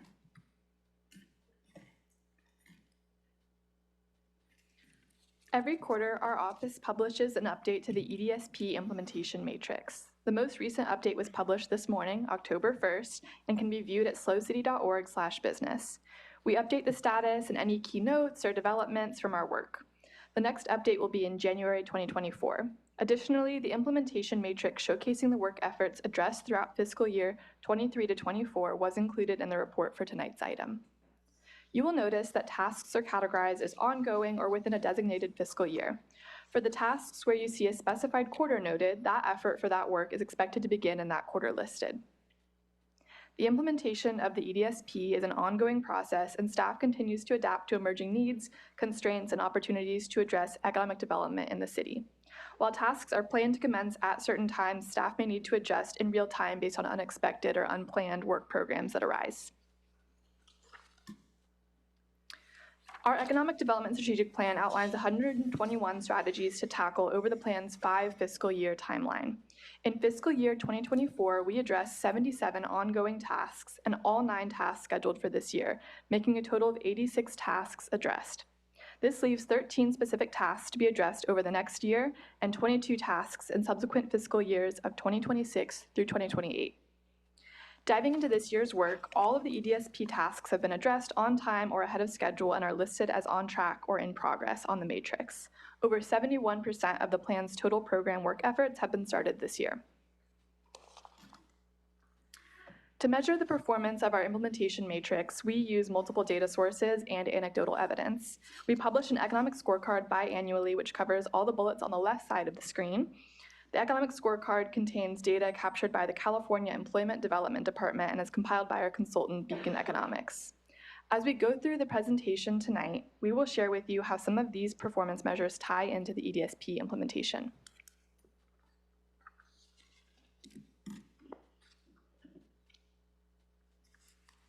Unfortunately, while we would love to tell you about every single one of those 86 tasks, due to timing tonight, we need to focus in on some of the top key elements that we were able to implement. So tonight we will walk you through a few of those examples under each one of these pillars. Because it's a lot of content, you can use these color-coded pillar bars, so each of these bars. It will serve as a wayfinding guide as we continue to walk through the programs this evening. So first up is business and entrepreneur vitality. This is the first major pillar in our EDSP. Business and entrepreneur vitality means that improving the local business environment and helping entrepreneurs to thrive, adapt, innovate, grow in the face of challenges and opportunities. As you can see here, there are 5 strategic initiatives for this pillar, and there are a total of 50 tasks that fall within those initiatives. So this evening, we're going to share with you some specific examples relating to Initiative 1.1, Business Retention and Expansion, and then 1.4, Small Business Development. So within Initiative 1.1, Business Retention and Expansion, which is to develop a proactive and targeted approach to identify and address the needs of existing businesses, while also creating an environment that fosters growth and innovation. BRE, Business Retention and Expansion, is a core component of our work that we do day in and day out as economic development practitioners for our city. So daily, we are having conversations with businesses that are looking to grow, to expand, and to flourish right here in our city. But specifically this year, a few of the things that we did, we elevated our approach throughout our business email to our outreach to our business community. We had a total of 28 business emails that were distributed, sent out to about 8,000 local business representatives during this fiscal year. Our open rate for those emails is about 52%, which is incredibly high when it comes to open rates of emails, which shows that our business community really values this style of communication and they engage with the content that we're sending to them. Additionally, Mackenzie and I supported over 100 businesses throughout this fiscal year. Approximately about 30 of those were either potential businesses or new businesses in our community, and about 70 of them were existing businesses. The assistance provided to these businesses included resource referrals, site selection, building and planning, permit guidance, and the assistance to other city government agencies. We also worked with partner organizations like Cal Poly, the SBDC, SCORE, the Chamber, and others to provide training opportunities for our business community. And we also established standard operating procedures for our BRE program, like monitoring data, posting our information through our scorecard online, and we are now in the process of building out a business welcome program that provides the support to those businesses based on the information that we've gathered and learned this fiscal year. Initiative 1.4 is small business development, which is to continue to support the small businesses and the community to sustain growth. Task 1.4.1 is a great example of this work. Through our robust support local programs offered this year, nearly 400 businesses engaged in our support local programs, and over 10,000 consumers participated as well. So these support local programs looked like our Buy Local bonus, our Eat Local bonus, and our brand new Slow Restaurant Week. All of those programs together channeled about $1.2 million back into our local economy. In addition, late this fiscal year, the city added a brand new program, our Downtown Summer Spending Program. This was a one-time program, and while this program was not originally planned for, it was an example of how we were able to respond to the needs of our business community as we heard the feedback going through the parking rate change process. And so we were able to quickly turn that around within this fiscal year and then roll it out for this summer timeframe. When we are looking at measuring business vitality in San Luis Obispo, one of the ways we can track and measure growth is through new and lost company totals. So what you're looking at here is that through the second quarter of 2023, the city of San Luis Obispo has added a net total of 16 companies with 10 or more employees. This data is published on our website under the business section. So the next pillar of our work program is placemaking and promotion. For this pillar, we will focus in on initiatives 2.1, quality of place promotion, and 2.3, downtown vitality. So initiative 2.1, quality of place promotion, and task 2.1.4 are to elevate the unique identity of each business neighborhood to increase awareness of amenities beyond our downtown core. This effort has been underway in partnership with the city's Promotional Coordinating Committee, the PCC, along with the launch of the new Visit SLO website.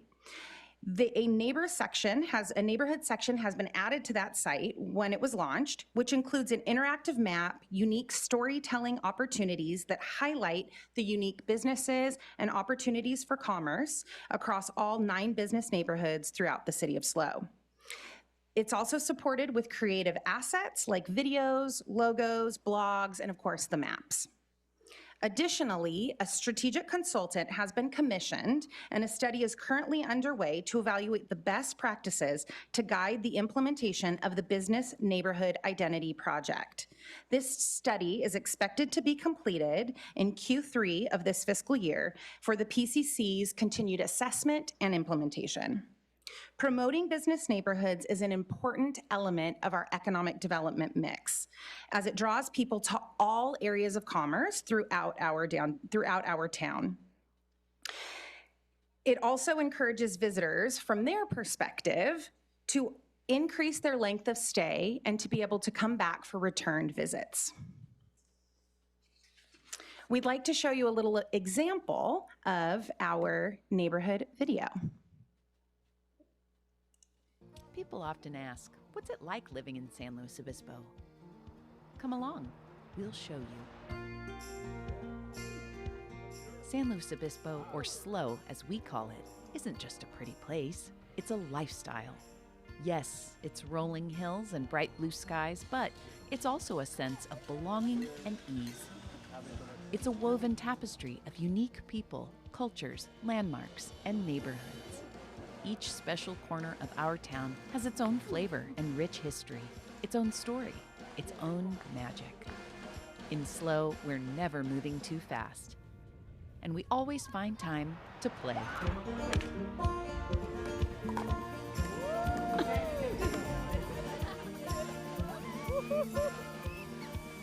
From neighborhood to neighborhood, you'll find your own place and pace here in SLO.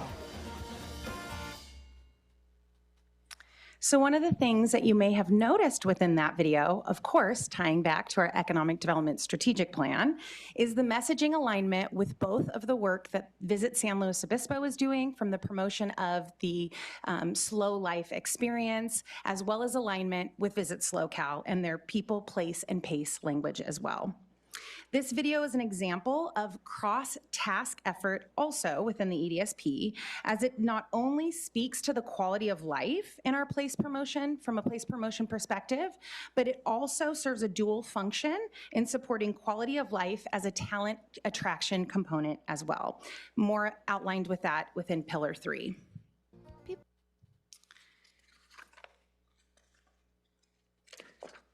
Next up is downtown vitality. So task 2.3.3 was to refresh the conference center feasibility study. This refresh study was commissioned this fiscal year and includes the addition of 2 additional sites that were studied. The study is in its final review at this point in time and is expected to be published on the city's website before the end of the calendar year. Earlier this year, we prepared a comprehensive review of the status of downtown vibrancy, including considerations for addressing vacancies. As part of our business retention and expansion program, we addressed 2 major vacancies downtown. We actively keep track of downtown vacancies through active communication with our partners at Downtown SLO, who collect monthly vacancy data. Vacancy rates in our downtown have improved significantly since the peak at 14.9% vacancy in July 2021. That number started slowly climbing up in August of 2024, but is now coming down again. August 2024 had a 8.31% vacancy rate. So finally, for placemaking and promotion, we'll share with you Initiative 2.4, Cultural Vitality. So we've strengthened the working relationships with and to maintain the financial support of the arts community and to enrich the cultural offerings throughout the city. Together with community partners and the PCC, of course, some of the cultural vitality programs that were recognized and celebrated together in a number of new programs, some ongoing and some one-time, included Arttober, Piano in the Plaza, which of course is back in the plaza now as well, and the historic Lunar New Year celebration celebrating the 150th anniversary of the All Louis store in the historic Chinatown district. Our last pillar is talent development and attraction. And tonight we will share with you the work efforts addressing Initiative 3.1, System Development. In order to encourage the continued strengthening of the system to create moderate income plus jobs, we collect local level economic data. Moderate income plus jobs are defined as those making between 80 to 120% and beyond of the area median income. The area median income is published each year in the city's below market rate standards using data from the State Department of Housing and Community Development. For San Luis Obispo, as of July 2024, that means making an income between $70,000 to $105,000 a year and beyond. This income amount is an indicator of quality jobs. To get a better picture of wages in San Luis Obispo, we've been updating the Employment Scorecard and the Economic Activity Scorecard. Here are a few takeaways from the April 2024 Employment Scorecard. So from Q2 2022 to Q2 2023, the industries that led job gains in the city were education and health, government, other services, and financial services and real estate.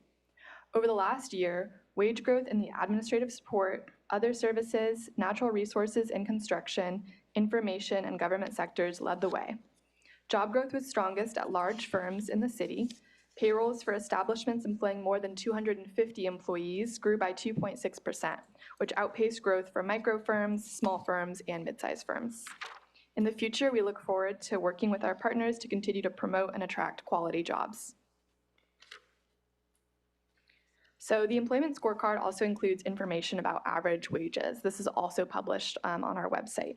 As of April 2023, the average annual wage in the city of San Luis Obispo is $67,000. Wages in the city of San Luis Obispo have increased over the last year, with the average annual wage across all sectors growing by 4%, outpacing the 3.4% increase in the balance of the state.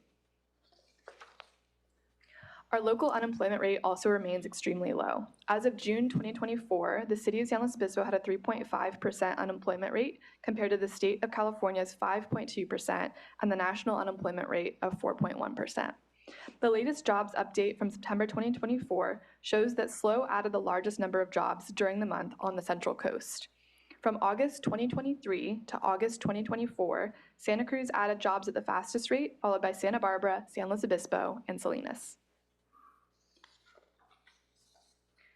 Another important facet of economic development is advocating for solutions to macroeconomic and systemic issues, including childcare.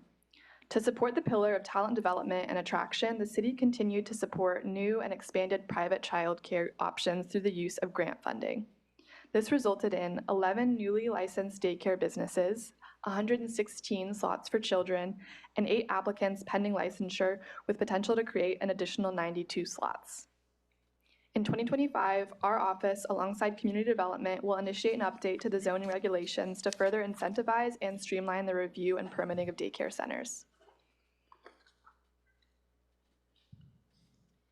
And while we've made incredible strides over this first year, there is still much to do towards achieving all of the full implementation of this EDSP. As outlined here in your report, as well as in the implementation matrix, we continue to strive to touch on each of these elements as our focus in fiscal year 24-25.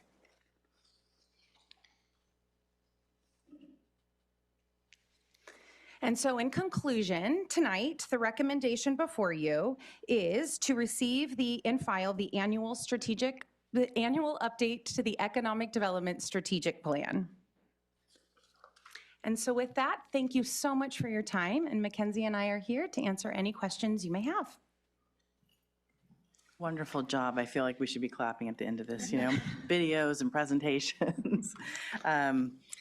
I will bring it to my colleagues. Any questions? Vice Mayor Pease. Thank you so much. As you say, there's even more going on, so I appreciate all the efforts of the team and the focused what to highlight. The one question that I have is about that neighborhood identity project. It seems like an interesting concept in terms of kind of inventing neighborhoods, because we may or may not have organically formed these, plus kind of the challenge of, I think there were 9, right, of these, and the businesses, I mean, I went to the website and they've already, some have changed and added, et cetera. So I'm just wondering, I hear you have a consultant on board. Do you have kind of a premonition of where you think that is going to go in order to, do you end up having to invest even more to maintain it, or do you kind of scale it back a little? Where do you think that's going to go? Yeah, so great question. I would say to answer that on a couple of levels, right? So straight out the gate, I think what's very important for us to understand is with the neighborhood identity work, and I want to be clear, when we talk about neighborhoods, we're not talking about residential neighborhoods, we're really talking about business neighborhoods in order for us to be able to promote commerce to those areas, right? So San Luis Obispo, we've seen changes, right? We know how important the heartbeat of our downtown is and how everything we do focuses and drives into the downtown. But there are other commerce areas throughout our community that exist as well. And so through this effort, what we're able to do is help bring those businesses together, some organically that have already formed and come to us and said, hey, this is what we're putting together. How can we work together on this work? And then also inspire others to come together as well. Our ultimate goal in this work is that there can be neighborhood champions, business neighborhood champions that can take on this effort and say, let me rally around and get together with the other businesses in my area. And so we can work collaboratively to accomplish goals to promote this specific side of town. So in the big picture, that's kind of the long-term strategy of where we're headed. How we get there and what the work looks like on that path to that implementation is what's in the process of being developed right now. I will tell you that this work has been something that the PCC has been really focused on for many, many years, and especially during the pandemic, had the opportunity to say, it makes sense for us to potentially explore this work at this point in time. So they've started to take those steps and those efforts. In terms of the ongoing updates, that type of update is built into our work plans. So through our partnership with the SLO Chamber and the work that we do for promotions and outreach under the work of the PCC, they're able to leverage those agreements to be able to make updates to the maps and to the listings and all of those components. So that kind of gets in that inner working of how the day-to-day kind of updates and changes can be made. Awesome. Thanks so much for that. Yeah. Thank you. Councilmember Shorsman. Yes, thank you for another great report. And thank you for discussing the different programs that we've developed to help encourage more child care providers in our community and the grant making program. It's great to see how successful that's become, and nice to hear that there are 8 new applicants pending with some more child care slots available. And one of the other areas that we often hear in conversations around the community, not only is it difficult to find childcare, but it's also difficult to find a healthcare provider. And I know sort of dabbling in the healthcare world isn't really historically a thing that a city would be able to make much impact in, but I'm wondering if that's an area that you all have thought about, and if there's any ideas on whether or not there's ways that we can help move the needle in encouraging more healthcare providers to embrace our community. Right, certainly. And the first, kind of the way that we lean into that work, it would be healthcare is one industry segment, like many other industry segments that we have. So the work that we're able to do, whether that be through talent attraction or business retention and expansion, that's really where we're going to be able to see the city being able to actively be involved in that standpoint, right? So if there's opportunities for those types of new facilities or services to be relocated here, or to be interested in finding sites to be able to place and open new facilities, we are the folks that they would speak to for us to then get them connected with the places to make that happen. Additionally, from a talent attraction standpoint, we're also working closely with the Chamber through programs like SOAR to be able to help support the talent attraction that those institutions are doing, those providers are doing, to be able, as they're targeting and bringing in the type of physicians or healthcare providers, but also being able to align to help support the family members and the partners that are coming into our community as well. So we really see those as kind of being the 2 main areas that we can help focus on through our BRE, our business retention and expansion, and really that talent attraction component. Awesome. Thank you so much. Thank you. Councilmember Marks. Yeah. So I'm really interested in your business welcome idea, welcoming businesses. I've been on the Integrated Waste Management Authority for, I think this is my 8th year altogether. And there are a lot of recycling ordinances and statutes that have come in. And this is what I hear from residents and people who care about recycling issues, that new restaurants often will just have polystyrene takeout, for instance. And I'm wondering if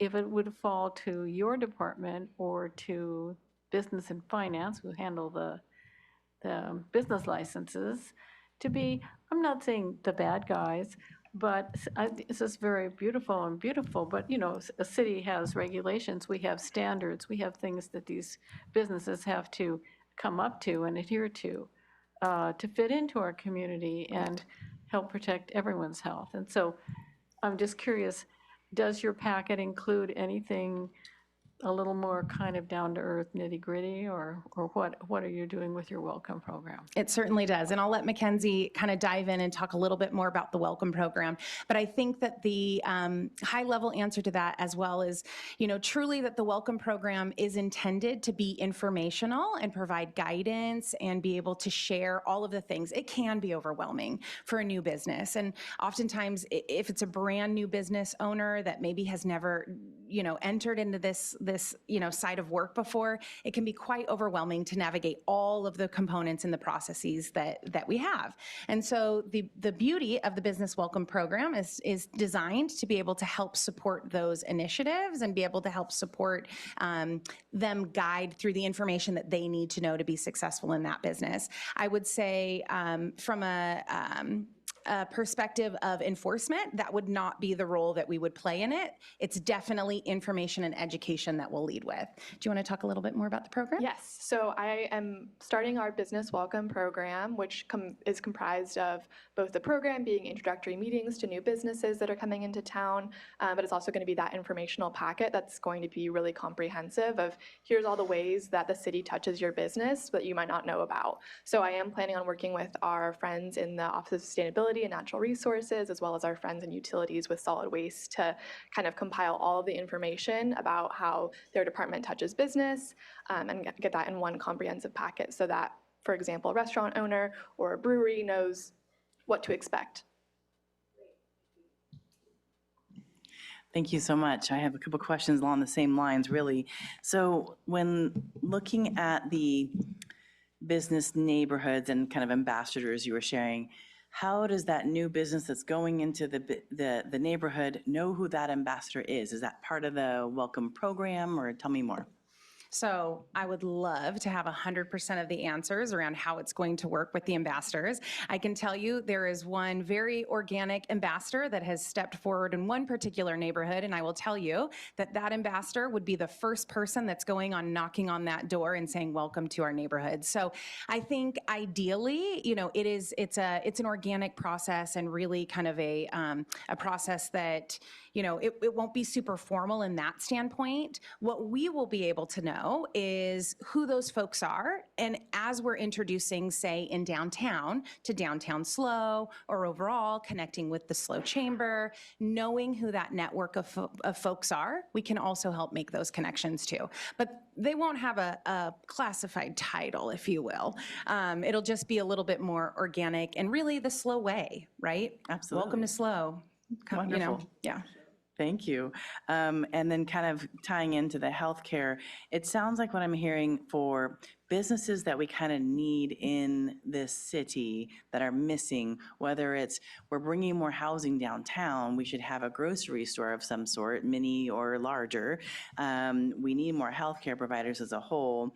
That is all more on the reactive side for the city. If someone says, hey, this person would like to open a grocery store downtown, bring them to you two or your department. Or this person would like to be opening a healthcare provider practice, then bring them to you, but not that you're going out and looking for businesses we're missing. So yes and no. I would say business attraction is from the standpoint that we're going and sourcing businesses and building a list of businesses that are interested, that we're filtering out to brokers. That is not proactive work that happens within our office. However, I'll caveat that with being able to solve needs creatively, knowing what those needs are, and then being able to work alongside with the brokers or the property owners to say, this is a need we'd really like filled. Have you thought about this? And inspire them to also do work. That then creates collaboration where we can side by side stand together to say, okay, is this the right fit? Is this what we're looking for? If this was to happen, what type of things would this business need to know in order to go into that spot, and being able to help navigate in that way. That's great. Thank you so much. I know a lot of people have asked me those questions and I just didn't have those answers. Yes, go. Oh, so sorry.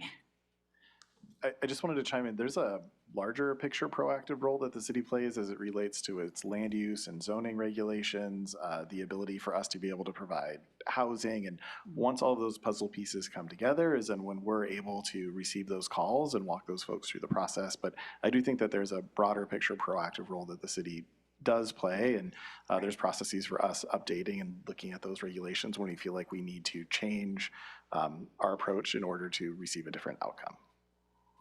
Thank you. That's a great point. I remember when we were changing zoning at the council level for childcare so we could have more childcare businesses and more types of places. So I definitely hear you on that. Thank you. And I think my last question was in the realm of childcare. I know you said there were 9 more that are potentially on the list. Are you still seeing those grants continue, or is that something you wish to suggest or recommend in the next budget cycle? Is that part of a future goal? I'm looking at you, Mackenzie. And I'm looking at Greg. Okay. I can take this one. Thank you for the question. So that program is currently funded only through this current financial plan. And so there's a majority of the programs are actually one-time in nature. Part of the work that we will do on the economic development side of things is look at what we've got, look at what we think has been successful, what we think there's a continuing need for, and then make the appropriate recommendations to you all, in part based upon the feedback that we get through the community, from the community through the major city goal process. Great, thank you. I was pretty sure it ended this fiscal year, so I appreciate that. Maybe someone in those future Cal Poly homes will want to open childcare in their homes. All right, well, with no other questions at this time, then I'm bringing it over to public comment. Any public comment? Yes, we have 2 speakers. The first one is Rachel Whalen and then Shauna Paulson.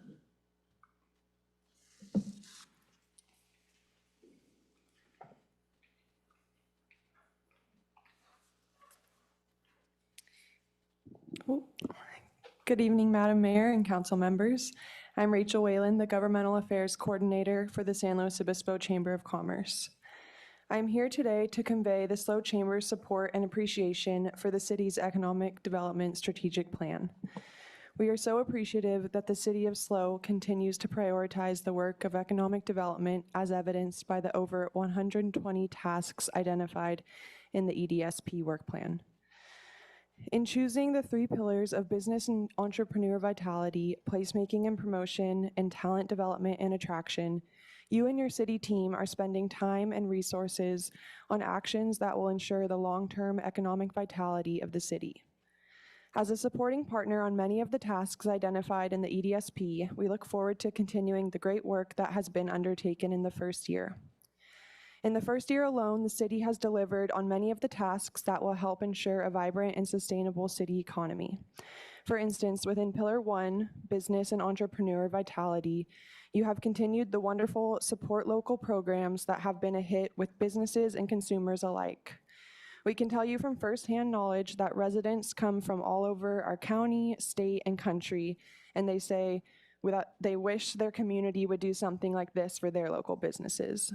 And to that point, if imitation is the greatest form of flattery, the city of SLO should be very flattered as almost every community in our county has copied these support local programs. In partnership with the city and our tourism partners, we also see the continued investment in Pillar 2, placemaking and promotion, paying dividends for our community as our city is continually recognized for its charm and beauty. It was identified as the town that is pure California perfection by CNN Travel this year. And while I'm sure there are many who would rather we fly under the radar unnoticed, it's the dollars from visitors that help sustain our local businesses and tax base that pays for our local services and ensure our community is a vibrant place for our residents to live in year-round. These are just a small sample of the tasks in only the first year of the 5-year plan. In the coming weeks and months, we look forward to partnering with the city and other partners on a workshop to celebrate inclusive business practices that is a follow-up from the city's DEI grants, hosting a business visit with the city and local business owners to understand how our city should advance, along with many other actions that will ensure our city's long-term vitality. We want to thank you, City Council, and the dedicated staff who continue to move these items forward with the goal of continuing to make our city a treasure for all who live, work, and play here. Thank you. Thank you.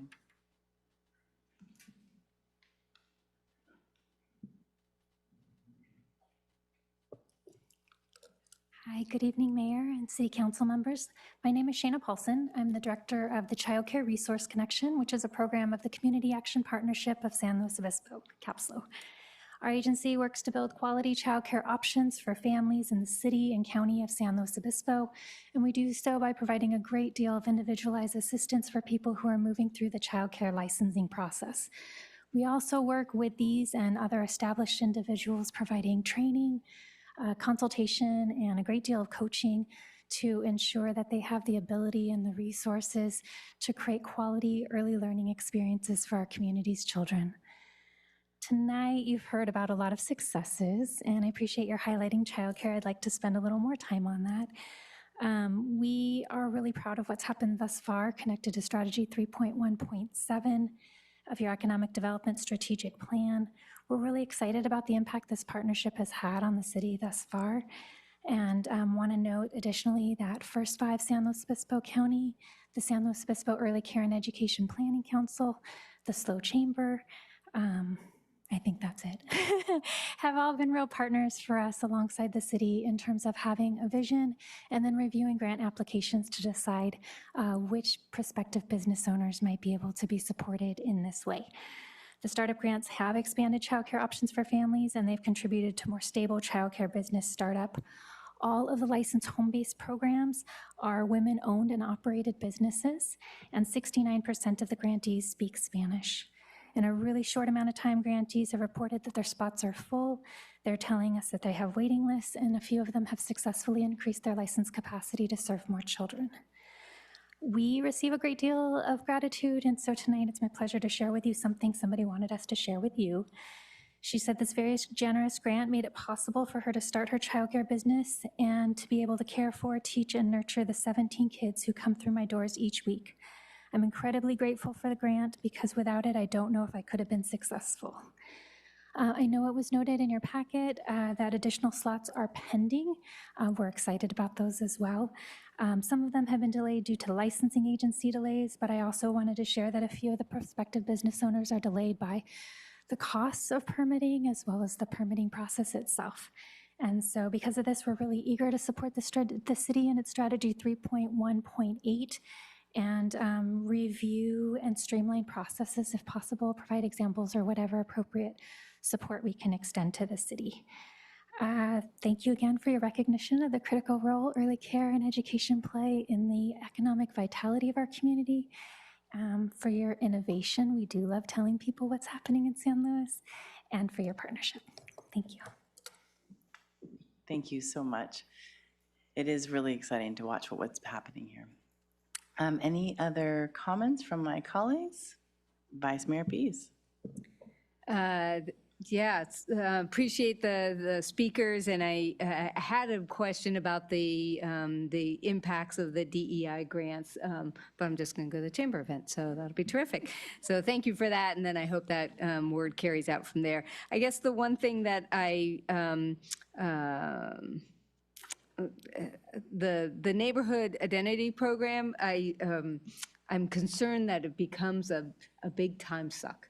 And that it may or may not take off to be self-sustaining in some kind of way. So I'm glad that you're taking an intentional look with a consultant, and I would even imagine that it might have a pilot period, exploratory time frame, a few years, just so that folks don't bank on it as something that's going to end up not having the staying power or might need to get revamped completely in the future. I appreciate the innovation and giving it a try and seeing how it goes and seeing what gets lifted up. I just don't want us to get chained down, dragged down by it at some point in the future. But I'm loving all the efforts and creativity, so thank you.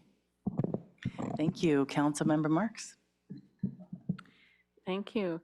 I want to just say it's really a fantastic report, and a lot easier to read on my home computer where I can make the font bigger, so that's always a question, trying to read it. I do want to say that over the years, this city council's been very protective of the downtown. For instance, not allowing movie theaters to be anywhere else except in the downtown. And there are other kind of deliberate, intentional design features of our various zones and regulations and all that. So that would be one concern that I would have, that in terms of these business neighborhoods, that they not be set up in such a way that they drain business from the downtown, or that they start getting in each other's hair and in some way become competitive. That could happen naturally anyway, but just to the extent to which the city sort of has our thumb on the scale, if you want to say it, toward the downtown, I think, me personally, we should keep doing that. So just wanted to say that, and I'd like to make the receive and file motion when it's appropriate. Sounds good. Councilmember Shorsman.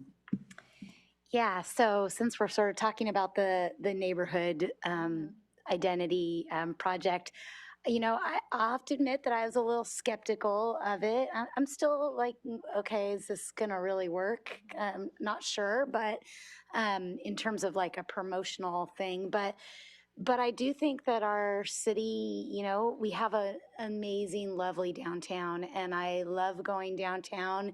And there are certain things that I do downtown. I love to go downtown and have dinner with my husband, or, go see a movie. But I also just love being able to stroll a few blocks away to Duncan Alley or the businesses in my neighborhood. And I think there's room for both. And I think we're starting to become a city that has more of those little pockets, the public market area and the new little area that's opening over by San Luis Ranch. There's just a lot more variety. And so I think that concept has more potential than it did even 5 years ago. So I'm really kind of excited to see where it goes. And I think there's potential for for both a really successful, thriving downtown and these really successful, neighborhood haunts that you can just walk or ride your bike to or stroll to and have a nice little date night where you don't have to go as far away to spend more on the babysitter and all of that. So I look forward to all of it, and I can't wait to see where it goes. Nice. Well, I hate to add on to the neighborhood thing, but I will. And I overall, in a great way, I do think there's a yes and aspect. I think that our downtown is the heart of San Luis Obispo, and we have to always make sure we are talking about that. And I look forward to what the consultant finds. As far as, I will just say that I'm part of one of the business districts in my business, in my other hat, and it is like, where do I find this person that is in charge? And there's someone that does a Facebook page, and there's someone that does an Instagram page, and we don't know who that is, and then randomly they show up in our place. We're like, well, if I'd known we're gonna be filmed, I'd love to tell you. So I think there's just a little bit of helping people get to the right place. If there is a champion in their area, what to do, I think would be helpful. So if we're going to kind of dive into this, at least give a little bit of an infrastructure with it. But at the same time, I totally understand if you want to be like, this is a business thing, let them do it, and that's completely fine too. So I don't want it to take too much, and I hear you on that, but I also think when some people know some information is like this secret information, it feels weird. So if we're supporting it as an entity. So I really appreciate this EDSP. I think the many tasks that have already been done is fantastic. And I am really excited to see where this continues to go. So thank you so much. Councilmember Marks, did you want to put that motion on? Yes, I'd like to move that we receive and file this wonderful report. Great. And is there a second? Councilmember Shorsman. I'll second it. Thank you. Can we have roll call, please? Councilmember Marks? Yes. Councilmember Shorsman? Yes. Vice Mayor Pease? Yes. Mayor Stewart? Yes, and the motion passes 4-0. I did forget to ask one quick question. Will we have buy local program for this holiday season? Yes. Okay, great. Just thought we probably should share that with the world. Yes, it's coming. Okay. And Do you want to put your mic on? Yes. And we did tease it about coming soon as we wrapped up downtown summer spending just a couple of weeks ago. And so that information as the coming soon was all noticed within that press release that was sent out. Typically with our timeline, we start reaching out to businesses in partnership with the chamber to get signups starting at the end of October so we can get all the ducks in a row to be able to roll out the weekend of the Thanksgiving holiday. Great, thank you so much. All right, we're going to take a 5-minute break and then we'll get ready to talk about the fiscal year 23-24 year-end budget report. All right, thank you so much. We're returning from the break. And today, the last bit we have here is the update on the year-end budget report. So we have Director Jackson to kick us off. Good evening, Council. Happy to be here before you to talk about the budget again. This will be the first step in what it will become a very long series of public budget meetings that we'll be having over the coming months. So the item before you tonight is really twofold. First, we are seeking adoption or receive and file of the 23-24 year-end budget report. Riley will dive into that in a bit more detail. And then the second part of tonight's item is to do a little bit of forward-looking towards development of the 25-27 financial plan. As a part of that lineup tonight, we'll be taking another look at the long-term forecast. We've made a very slight revision to it that has changed the numbers pretty considerably compared to what you saw back in June when you adopted the supplemental budget for the current year. We will also just review and discuss the financial plan calendar as well as the community outreach survey to get ready to start soliciting input from the community to support you in establishment of your goals for the coming 2-year period. So the year-end portion of the report this evening, of course, complies with several of our fiscal policies, both around interim reporting, and also the report includes a summary of carryover requests, which were approved by the city manager, and we've got that's allowed by policy, which enables the city manager to identify operating savings to carry from the first year into the second year of the budget. So the total amount approved in carryover requests is considerably less than it has been in recent years, and the report contains some summary information about that. So with that, I will kick it over to Riley, and then it'll come back to me towards the end. Thank you, Mayor and Council members. I'd like to start with a high-level overview of our 5 major funds, the general fund and our 4 enterprise funds. 4 of the 5 funds exceeded revenue versus budget. And a major theme seen across pretty much all of our funds was that interest income on cash balances was much higher than we were expecting, largely because market interest rates are extraordinarily high right now and coming down. That was most pronounced in the parking fund, where they have the cash balance for the full construction cost of the new structure, and they've only just started making expenditures against that. We expect that to not persist, so parking fund will be spending down those balances. The Federal Reserve has cut interest rates, and all of that will flow through to our investment income in the coming years. The transit fund earned a yellow check mark this year only due to timing of grant funding and expenditures of our electric vehicle fleet, but pleased to report that fare revenues came right in on budget. Moving on to operating expenditures, again, all funds operated within budget, and happy to see also all departments operated within their budgets. The common theme here for savings was employee turnover, and that remains elevated. We do budget 100% staffing levels. Departments have some discretion to utilize those in the year, so if they can fund consulting to replace staff time, that's encouraged. Some individual details, the water fund reflects some savings on pumping costs. The Nacimiento pipeline was taken out in the winter storms. We're relying on some water sources that are much closer, cheaper to pump, but not a long-term sustainable strategy.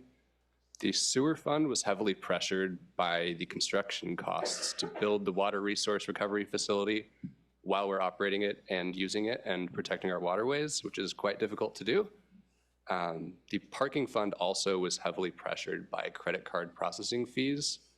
And we're seeing that because adoption of mobile app payments is much more expensive to process than cash or card-present transactions. That's now roughly 90% of the parking fund's fare revenues. We do think that's stabilized, and additional pressure from credit card processing fees should be just limited to the regular interchange increases yearly. And the transit funds did exceed its budget. So from here, we're going to take a more focused view on the general fund. And we did end the year with $8.9 million more than expected from revenue and operating budget savings, $7.7 million after carryover appropriations approved by the city manager. And we highlight the trend here because this is a narrowing of the gap between our actuals and budgets from prior years where we've really had windfalls in the post-COVID economy. In line with that, we've also narrowed the approvals of carryover down from 2.6 last time around. And as a reminder, that's only allowed from the first to the second year of the financial plan, so every other year. And a deep dive on the general fund revenue streams, the drivers of those variances that we looked at are shifting somewhat dramatically. The biggest contribution to the revenue overage was in other, which is our investment income, as I discussed, and not likely to persist. Our tax revenues were essentially on budget and also essentially flat year over year. We're seeing very modest growth of around 1%. In context with statewide trends, which we're sharing here, that's actually great news. So in the post-COVID economy, lots of consumer spending wasn't necessarily sustainable. So statewide, we're actually seeing decreases over the last 2 years. Very timely to follow the economic development presentation, because actually diving into the data on why we are still seeing growth. It's those new business additions driving a lot of sales and bringing sales into our town, which is great to see, and our community benefits from that.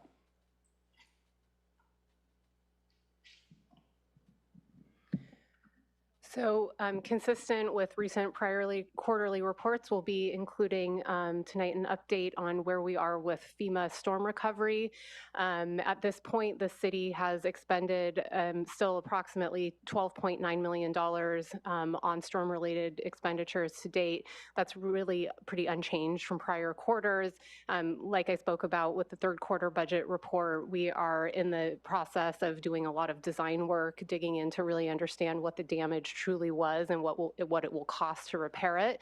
And so what that work doesn't cost us a whole lot of money, but what we're finding from that is that the cost to repair the storm damage is quite a bit more than we had initially expected. In the past couple quarterly reports, we've been reporting that we estimate total all-in storm damage repair to be about $35 million. That number has shot up pretty considerably, and that's really due to all of the work that Public Works has been doing to get better scope and better sense of all of the projects that we have out there. And so as we're continuing to identify costs, we are also in parallel having conversations about which of the projects we actually need to pursue in order to protect public health and safety. And so that's an ongoing conversation, and I expect that in future quarterly reports we'll be able to bring council and the community along about what we're actually going to be pursuing given the cost, the likelihood of reimbursement from FEMA, and so that's something that we're tracking pretty closely. Like I reported in the last quarter, everything at this point has been submitted to FEMA. It's in various stages of the process. Happily, we do have a handful of projects that have been obligated for funding, which means that FEMA has said you are going to get some money back, and we are waiting on the checks to start rolling in. The unfortunate news at this point is that at the federal level, FEMA has essentially fully obligated their disaster relief fund. Their disaster relief fund is the pot of money that supports public assistance programs. So that's the money that we're seeking to get for reimbursement. We've been tracking this pretty closely because this obviously is a pretty significant issue for us and every other community out there that has been impacted by disaster in recent years. And I think it's fair to say that there's pretty much not a single community in the United States at this point that unfortunately hasn't been impacted by some sort of natural disaster. And so unfortunately, at this point, all Congress has managed to take action on related to federal funding for disaster reimbursement is they took action earlier today to allocate $20.3 billion to the earmark specifically for the Gulf Coast states who have been severely impacted by the hurricanes over the last week or so. Unfortunately, at this point, they have not taken action on the general disaster relief fund. And so there is, our understanding at this point is that we're kind of in a holding, FEMA's in a holding pattern until they get more money obligated. This happens every couple of years. It's unfortunately happening more frequently just as the number of disasters increases. It's really, we're seeing an unprecedented number of natural disasters at this point, which is really unfortunate and has a really, significant impact to communities across the country. So this is something that we're tracking very closely. Our understanding both from FEMA as well as some of our consultants with EY, and then just in conversations with other agencies in the local areas, the understanding is that this doesn't prevent us from getting reimbursement, but it likely delays when the checks actually start to arrive. For context, we just got a couple checks for COVID reimbursement the other day, and so that's a great thing, but think about how long ago that was and kind of think about where we're going with storms. So we're making good progress, but we're waiting, and remains to be seen how long it'll take the feds to get some more money allocated for these purposes. One of the other things that we typically do with the year-end budget report is we report out on the status of major city goals that were intended to be complete or achieved in the recently closed fiscal year. For 23-24, there were 21 distinct tasks between our four major city goal categories that were to be completed last fiscal year. 18 of them were completed or are completed and also ongoing work programs. And then we've got 3 projects that were delayed, and report includes discussion about why those delays have occurred and what the path forward is to provide your council and the community with a sense of what the next steps on some of those efforts are. So that concludes the year-end report portion of tonight's presentation, and we will transition into discussion about coming work related to development of the 25-27 financial plan. So we talked a bit about the general fund forecast back in May and June with adoption of the supplemental budget for 24-25. Happily, we have some good news to report, though it doesn't make any of our potential budget troubles go away. So we're revisiting the forecast really for context, for expectation setting as we start to look at the community survey and what types of questions are we asking. Those are areas we'd like to get council feedback on this evening. So thought that a revisit of the forecast would be helpful to inform that discussion. So as you will recall, there's a number of looming expenditures that are coming our way, and we're starting to forecast for those at this point. These are things that have been on the radar but haven't been factored into forecasts, and we think that for purposes of long-term planning, it's really important that we're looking ahead and identifying what our obligations are and providing some estimate of what that might cost and then what that does, how that impacts the general fund overall. overall in the out years. So if you'll recall, back in May and June, we were forecasting a budget gap of close to $8 million by 28-29 due to your council's approval of the user and regulatory fees back on July 2nd. The picture looks a lot better, though we still, I think, have some questions to wrestle with. In the current year, we're expecting, and these are estimates, right? So fee revenue is not just driven by the fee amounts themselves, but the extent to which the fees are used and charged. And so we've got some estimates built in here, estimating to receive an additional $500,000 in fee revenue this year compared to last year due to the fee adjustments, and then due to the 50% phase-in of the fees going up by more than 50% or $10, expecting that in the out years we'll be adding about an additional $1 million of fee revenue. And so that all compounds over time, which serves to bring the forecasted deficit down to about $2.6 million by the time we get to 28-29. So not stellar news, but the good news is that we're talking about it right now, and there's a lot that can happen between 28-29 if the last couple of years have taught us anything. So we were working actively on strategies to recommend to your council to incrementally shrink the size of that projected gap over the coming years, and I expect that we'll be able to do that with relative ease as long as we're doing it incrementally and starting right now. So moving on to the financial planning calendar, this is covered in attachment C to this evening's report.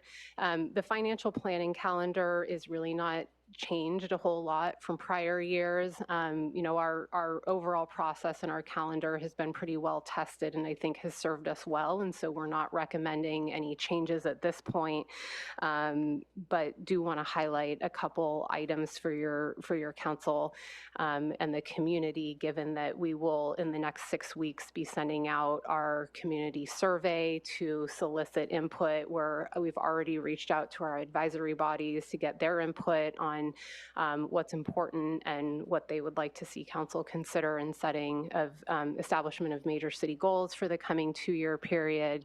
And then we have a number of agenda items, public discussions to have with you all over the next couple of months as we move towards budget adoption in early June. So this slide highlights each of those items, the general topics that we expect to cover, and then over on the right-hand side, all of the public engagement that happens and engagement with other bodies to, assure general plan conformity and all of the other steps that we have to go through. And then the final item for your consideration this evening is the draft community survey, which is included as attachment attachment D to this evening's agenda item. Like I said, the community survey is planned to go out on November 12th and will be open for 4 weeks, closing just before the holidays really kick into high gear on December 13th. The reason for that 4-week period is that that's what survey responses tell us, and that's sort of what the industry standard and the recommendation is to get the maximum attention and participation in the survey. And so that's what that timeline is based around. Of course, the community survey will inform the establishment of the stations and the focus that we will have at the community forum on Thursday, January 23rd. We'll be, in the coming months starting to promote that event as well, try to get as much participation from the community as possible. And the survey itself, and we can certainly, respond to any questions you might have or suggestions you may have, but the survey is really intended to be pretty similar to prior years. I think it's the survey that the responses that we got last year were helpful and informative, helped us identify what we should focus on in the community forum, and then ultimately your establishment of major city goals. And so you'll see that the survey includes some language just about the overall financial condition, not specific to San Luis Obispo, but what we're seeing nationally and statewide. We are not immune from the issues that other agencies are facing right now, and so we're in good company when we're looking at flattening revenues and increasing expenditures, and we're all working to try to figure out how to balance all of that out. And so I think that that's really helpful context to include in the survey, so that as our community is considering the questions that we're asking, they're thinking through, what can we reasonably achieve given what may be some pretty limited resources in the coming years. So that concludes our staff presentation this evening. Again, the recommendations are that you receive and file the fiscal year 23-24 year-end budget report, and receive and discuss the revised long-term forecast, the financial plan calendar, and the community outreach survey. We will have a couple budget items coming up in the next several months, and importantly, we'll be back to your council in February of next year with the mid-year budget report for 24-25, and at that point is when we expect to make recommendations about what to do with the audited unassigned fund balance from 23-24. It's mentioned in the report, but the reason that we're not recommending anything at this point is because we got into a habit of amending the budget more frequently in the COVID times, which made absolute sense, and we're trying to normalize a little bit more and move away from that, just to provide clarity really to our departments, community, council about, when are the good opportunities to really be talking about, more significant budget adjustments. So that concludes the presentation, and happy to take any questions you might have. Thank you so much. I appreciate all of this information, and squeezing all of this into that quick of a presentation is amazing. Thank you. Also really appreciate you kind of reiterating the fact of why we're not looking at making changes. I know we had spreadsheets in front of us in the past and looking at what can we give a little bit of more money to, and I think it makes sense. Also making sense that we have the full audited budget before making decisions. So thank you very much. Councilmember Schwarzman. Thank you. Yes, just wanted to clarify a little bit about the storm damage and repayments. I feel like under the old philosophy, we expected that once we submitted some of the storm damage estimates and reports to FEMA, that we were expecting to get payments like a year later, which in my memory, I don't remember exactly when it was that we submitted the first ones, but I would think that we're getting close to a year now since when we submitted those. But now what I'm hearing you say is all bets are off. Is that true?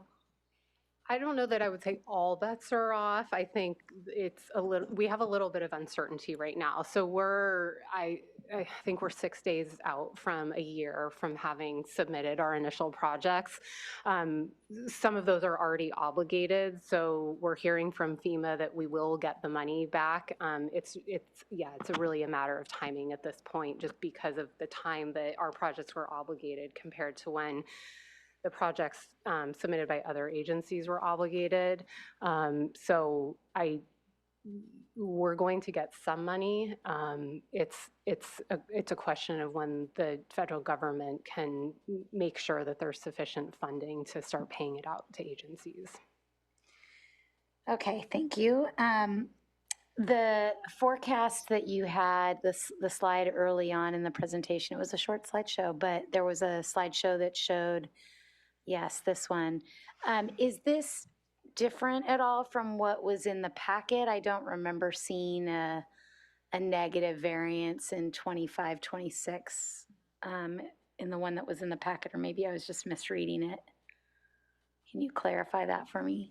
Yeah, if I could jump in, we're viewing this with the $2 million CalPERS additional discretionary payment, which does put us in the red in the next year. Okay, okay, that makes more sense. And then looking at what we estimate fund balance to be, unaudited 8.9 million, and then there was 1.2 million in carryover requests approved, making us about a $7.7 million left in the general fund balance unallocated. We would look to, just to clarify for the audience and for us, because we're not doing that reallocation process as often as we were during the pandemic, we would look to reallocate those funds at the mid-year in February, correct? I think that's kind of what you said, but I just want to make sure that I'm clear. Correct. And then of that 7.7, we would assume that the 2.76 that we just amended the grant agreement for with Slow Rep would come out of that and go into the infrastructure investment fund. At least that's what we're anticipating right now would be your recommendation in February. So that would leave us with somewhere around 4.5 or 5 million, of unallocated fund balance, depending on how the audited returns come. Okay, thank you. Just wanted to get all those numbers straight. Sure. Yeah, that's helpful, I think. And year-end unassigned fund balance should really be considered to be one-time in nature, right? And so I think as a heads up, the recommendations that you'll see from us are that we're either spending it to help pay down pension debt or socking it away, helping to replenish the operating reserve, something like that. So I think Slow Rep is first priority per your council's direction back in June with adoption of the supplemental budget, and then got a couple other ideas churning, and we'll come back to you with a formal recommendation. I'm sure there are lots of ideas churning, so thank you. Great summary of the timeline. Councilmember Marks. Thank you. I'm curious how these surveys are going to be distributed. I mean, in the past, when people receive their utility bills, a hard copy in the mail, in their mailboxes, the survey would be in there, and then you'd fill it out, and then you'd mail it back, and then staff would have this horrible task of having to tabulate the whole thing. So, like, our water sewer is just taken out of our checking account, automatically. So how is the survey going to be distributed? I think we'll have Deputy City Manager Herman. Sure. Thank you, Councilmember Marks. Happy to answer the question. So specific to utility bills, we'll still use that actually as a tool, and folks will typically get an email, even if they're set up in an auto pay program, and we're able to have an attachment to that email, which is a flyer directing folks to our website to be able to take the survey. Beyond that, we do a lot of paid advertising on our different social media channels. We'll do advertising in print. We'll have flyers available at our counters throughout the city, all directing folks over to the website.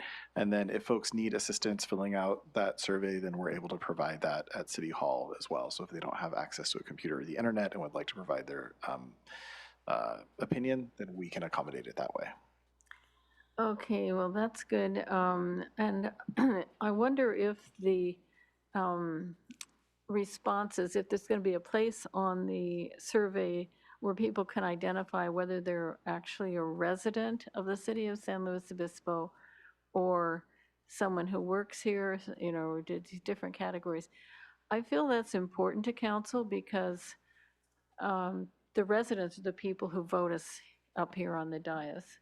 And it's sometimes we get different kinds of feedback from people who don't actually live here and have to live with the consequences of these decisions that we make. Sometimes they're different, we get a different take on these different issues. And I just think it's important for the council and everybody else to know that. So is that something you intend to do? Yeah, so that's actually the first question in the survey is I'm a resident, asking people to identify if they live in the city, if they work in the city, and if they play, recreate, shop, eat, in the city or other. Okay. They can tell us what that means. Good. And then I just had one comment. When in the survey, when you're talking about open space, Right now it says to preserve, enhance open space and natural areas. And I'd just like to suggest that we also insert the word maintain. So it would read preserve, maintain, and enhance open space and natural areas. And I just think that that is going to be something that, how do I say? There are people who are more concerned about the maintenance than they are about the preservation and the enhancement. And I'd like to make sure that they can still vote in favor of open space. And that's all I have for now. Oh, I did have one other question. The interest income, have we actually taken that out of our investments, or have we just don't we just usually reinvest the interest income back into our investments? Or has staff actually removed the interest income and put it into our general fund? It would be reinvested until the cash is needed. Okay, so it would still be within our investments. Yeah, earning interest until it's needed, so we continue to generate that income. Okay. More important now as interest rates fall. Yeah, but you're also listing it here for us as other income, the interest income, just so we know what's kind of out there. Is that it? Okay, thank you. Vice Mayor Pease. Thank you so much. I just have a couple of questions. One is, I know we've talked about in the past the additional payment for the CalPERS, and that we had kind of stuck it at that 2 million flat. And I think last time we talked about that there's maybe an opportunity, appropriate timing to have the council restudy that. Can you remind me of what the timing would be for the council to consider what the optimized payment schedule might be now? Excuse me. Yes. That's very much on our radar, and we've identified the budget foundation workshop in January as a good opportunity to get some initial, we'll be prepared at that point to provide council with what the ADP would look like to basically get the same benefit that we realized at the time that we established it, when we had about 80 less staff positions, and prior to more recent labor agreements and cost of living adjustments that have increased pension liabilities overall. So we'll plan to include that in January and have an initial conversation with council about how you would like us to proceed. And then as we continue to refine the numbers, I think we can return back and talk about, what are the trade-offs associated with doing that. Right, great. I think that's going to be important and convenient that happens before the February allocation of the other monies. So I appreciate that. And then specific to the survey, I appreciate, again, having, here's our typical priorities, and also that the language does talk about top priorities rather than major city goals, which I think kind of had some concerns about people being overly focused on terminology on that part. I'm not sure that I see other, and then that has an opportunity for people to add something.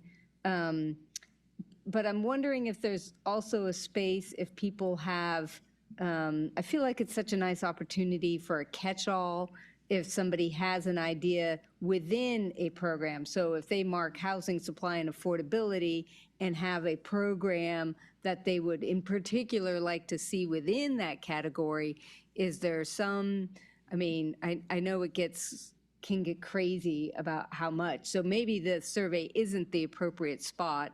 I guess I'm just wondering how to capture not just kind of their priorities at this macro level, but the ideas that people might be excited about and just want to have an opportunity to get out there. That's a great question. Deputy City Manager German. I it all works. Thank you. A couple things. We are trying to focus mostly at the survey level on what are the big priorities, and then trying to narrow that focus. And the community forum is the place that we're hoping for folks to be able to bring those ideas.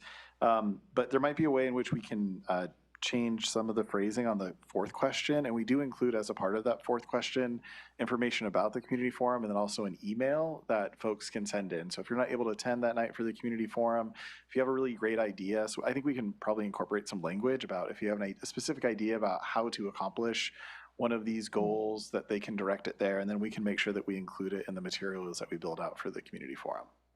Terrific. Yeah, no, I think that would be super helpful. That's all I had. Thank you. Actually, kind of expanding a little bit on that, looking at question 3, is that going to be just a giant fillable box then in theory, so people can say, what I'd rather you do is some new item and get rid of major city goal or top priority 3?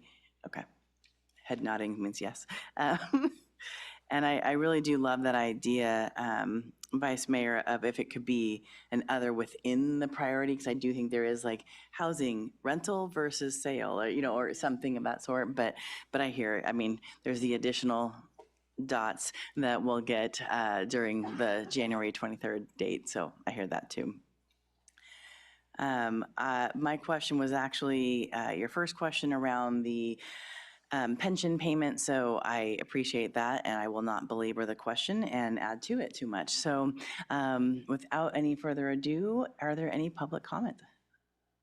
No, there are not. Wow. I'm always amazed actually at public comment during these like really big, complex, everything that's going on with the city and the budget when people aren't here. It just kind of amazes me, because this is the time to like talk about what our priorities are and what our money is. This is like that, give us our feedback on it. So anyway, but thank you. It just shows that you guys are doing you all are doing a wonderful job. So thank you.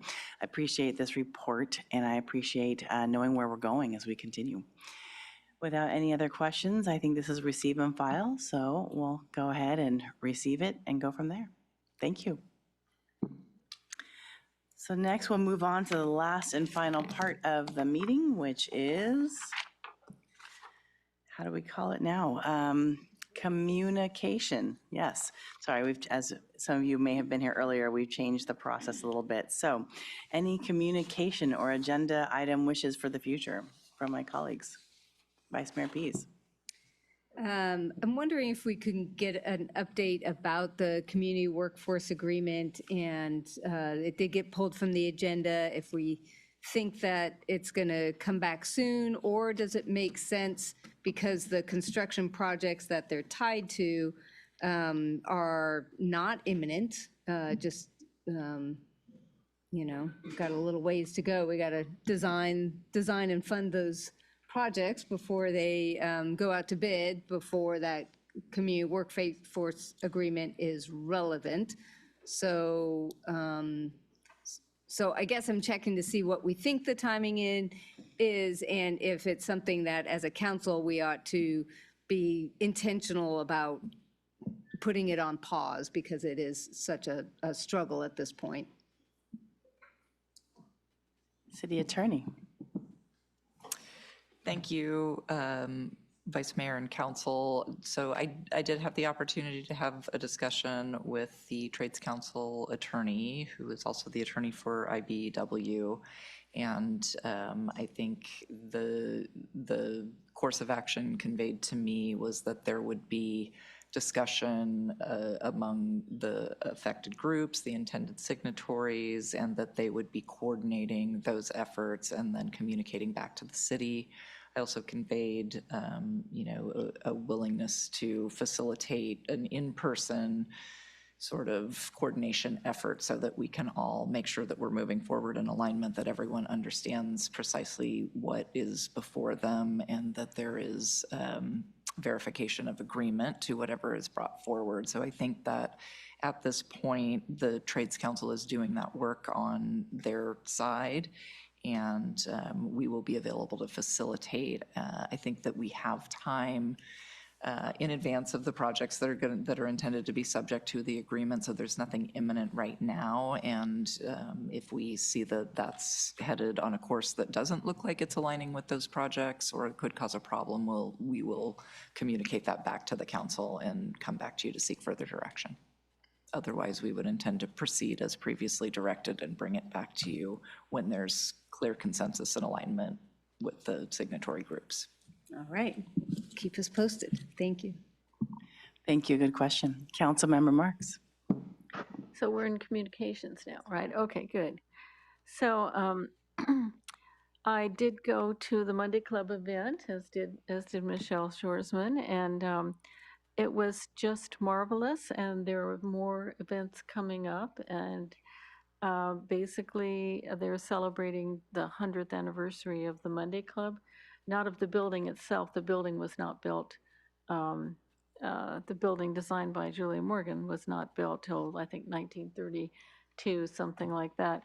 But they go into the prehistory of the Monday Club and how the women's clubs, the Women's Civics Club in San Luis Obispo, were organized to try to get women the vote. Darn it. And when the vote happened, the county of San Luis Obispo County voted in favor of giving women the vote, so that was good. I also went to the cider stroll, and I think some staff were there as well, and it was quite interesting. Most of the people I ran into were city residents. It seemed to be a really local event. And I hope to get some feedback about how well they did in terms of raising money. All of that money goes to the downtown to try to improve, to get more funding for the ambassadors and to improve the cleanliness.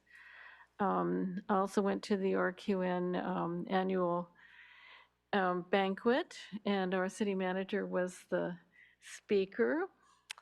And I've offered to sit down with her and maybe have about half an hour to sort of process what she heard. There was quite a bit of frustration voiced there at that meeting, but basically the group is getting larger, it's getting more support, and I think they're kind of coming back, especially from COVID. So. And then on a personal note, I went to Camp San Luis to the Grizzly Family Day. Our youngest grandson is a Grizzly cadet, and it's a 5-month program. This was halfway through. It was the first time he was able to have any contact with his family, not just him, but 400 of them, if you can imagine, 400 families. It was quite a scene. They come from all over the state. And it was just marvelous. So busy 2 weeks. Thank you. Thank you so much. Well, and in that fashion, I will have to say that I loved going to the Women's Legacy Fund luncheon from the SLO County Community Foundation. The CCF always confuses me. The Legacy Leader luncheon is always something I really appreciate.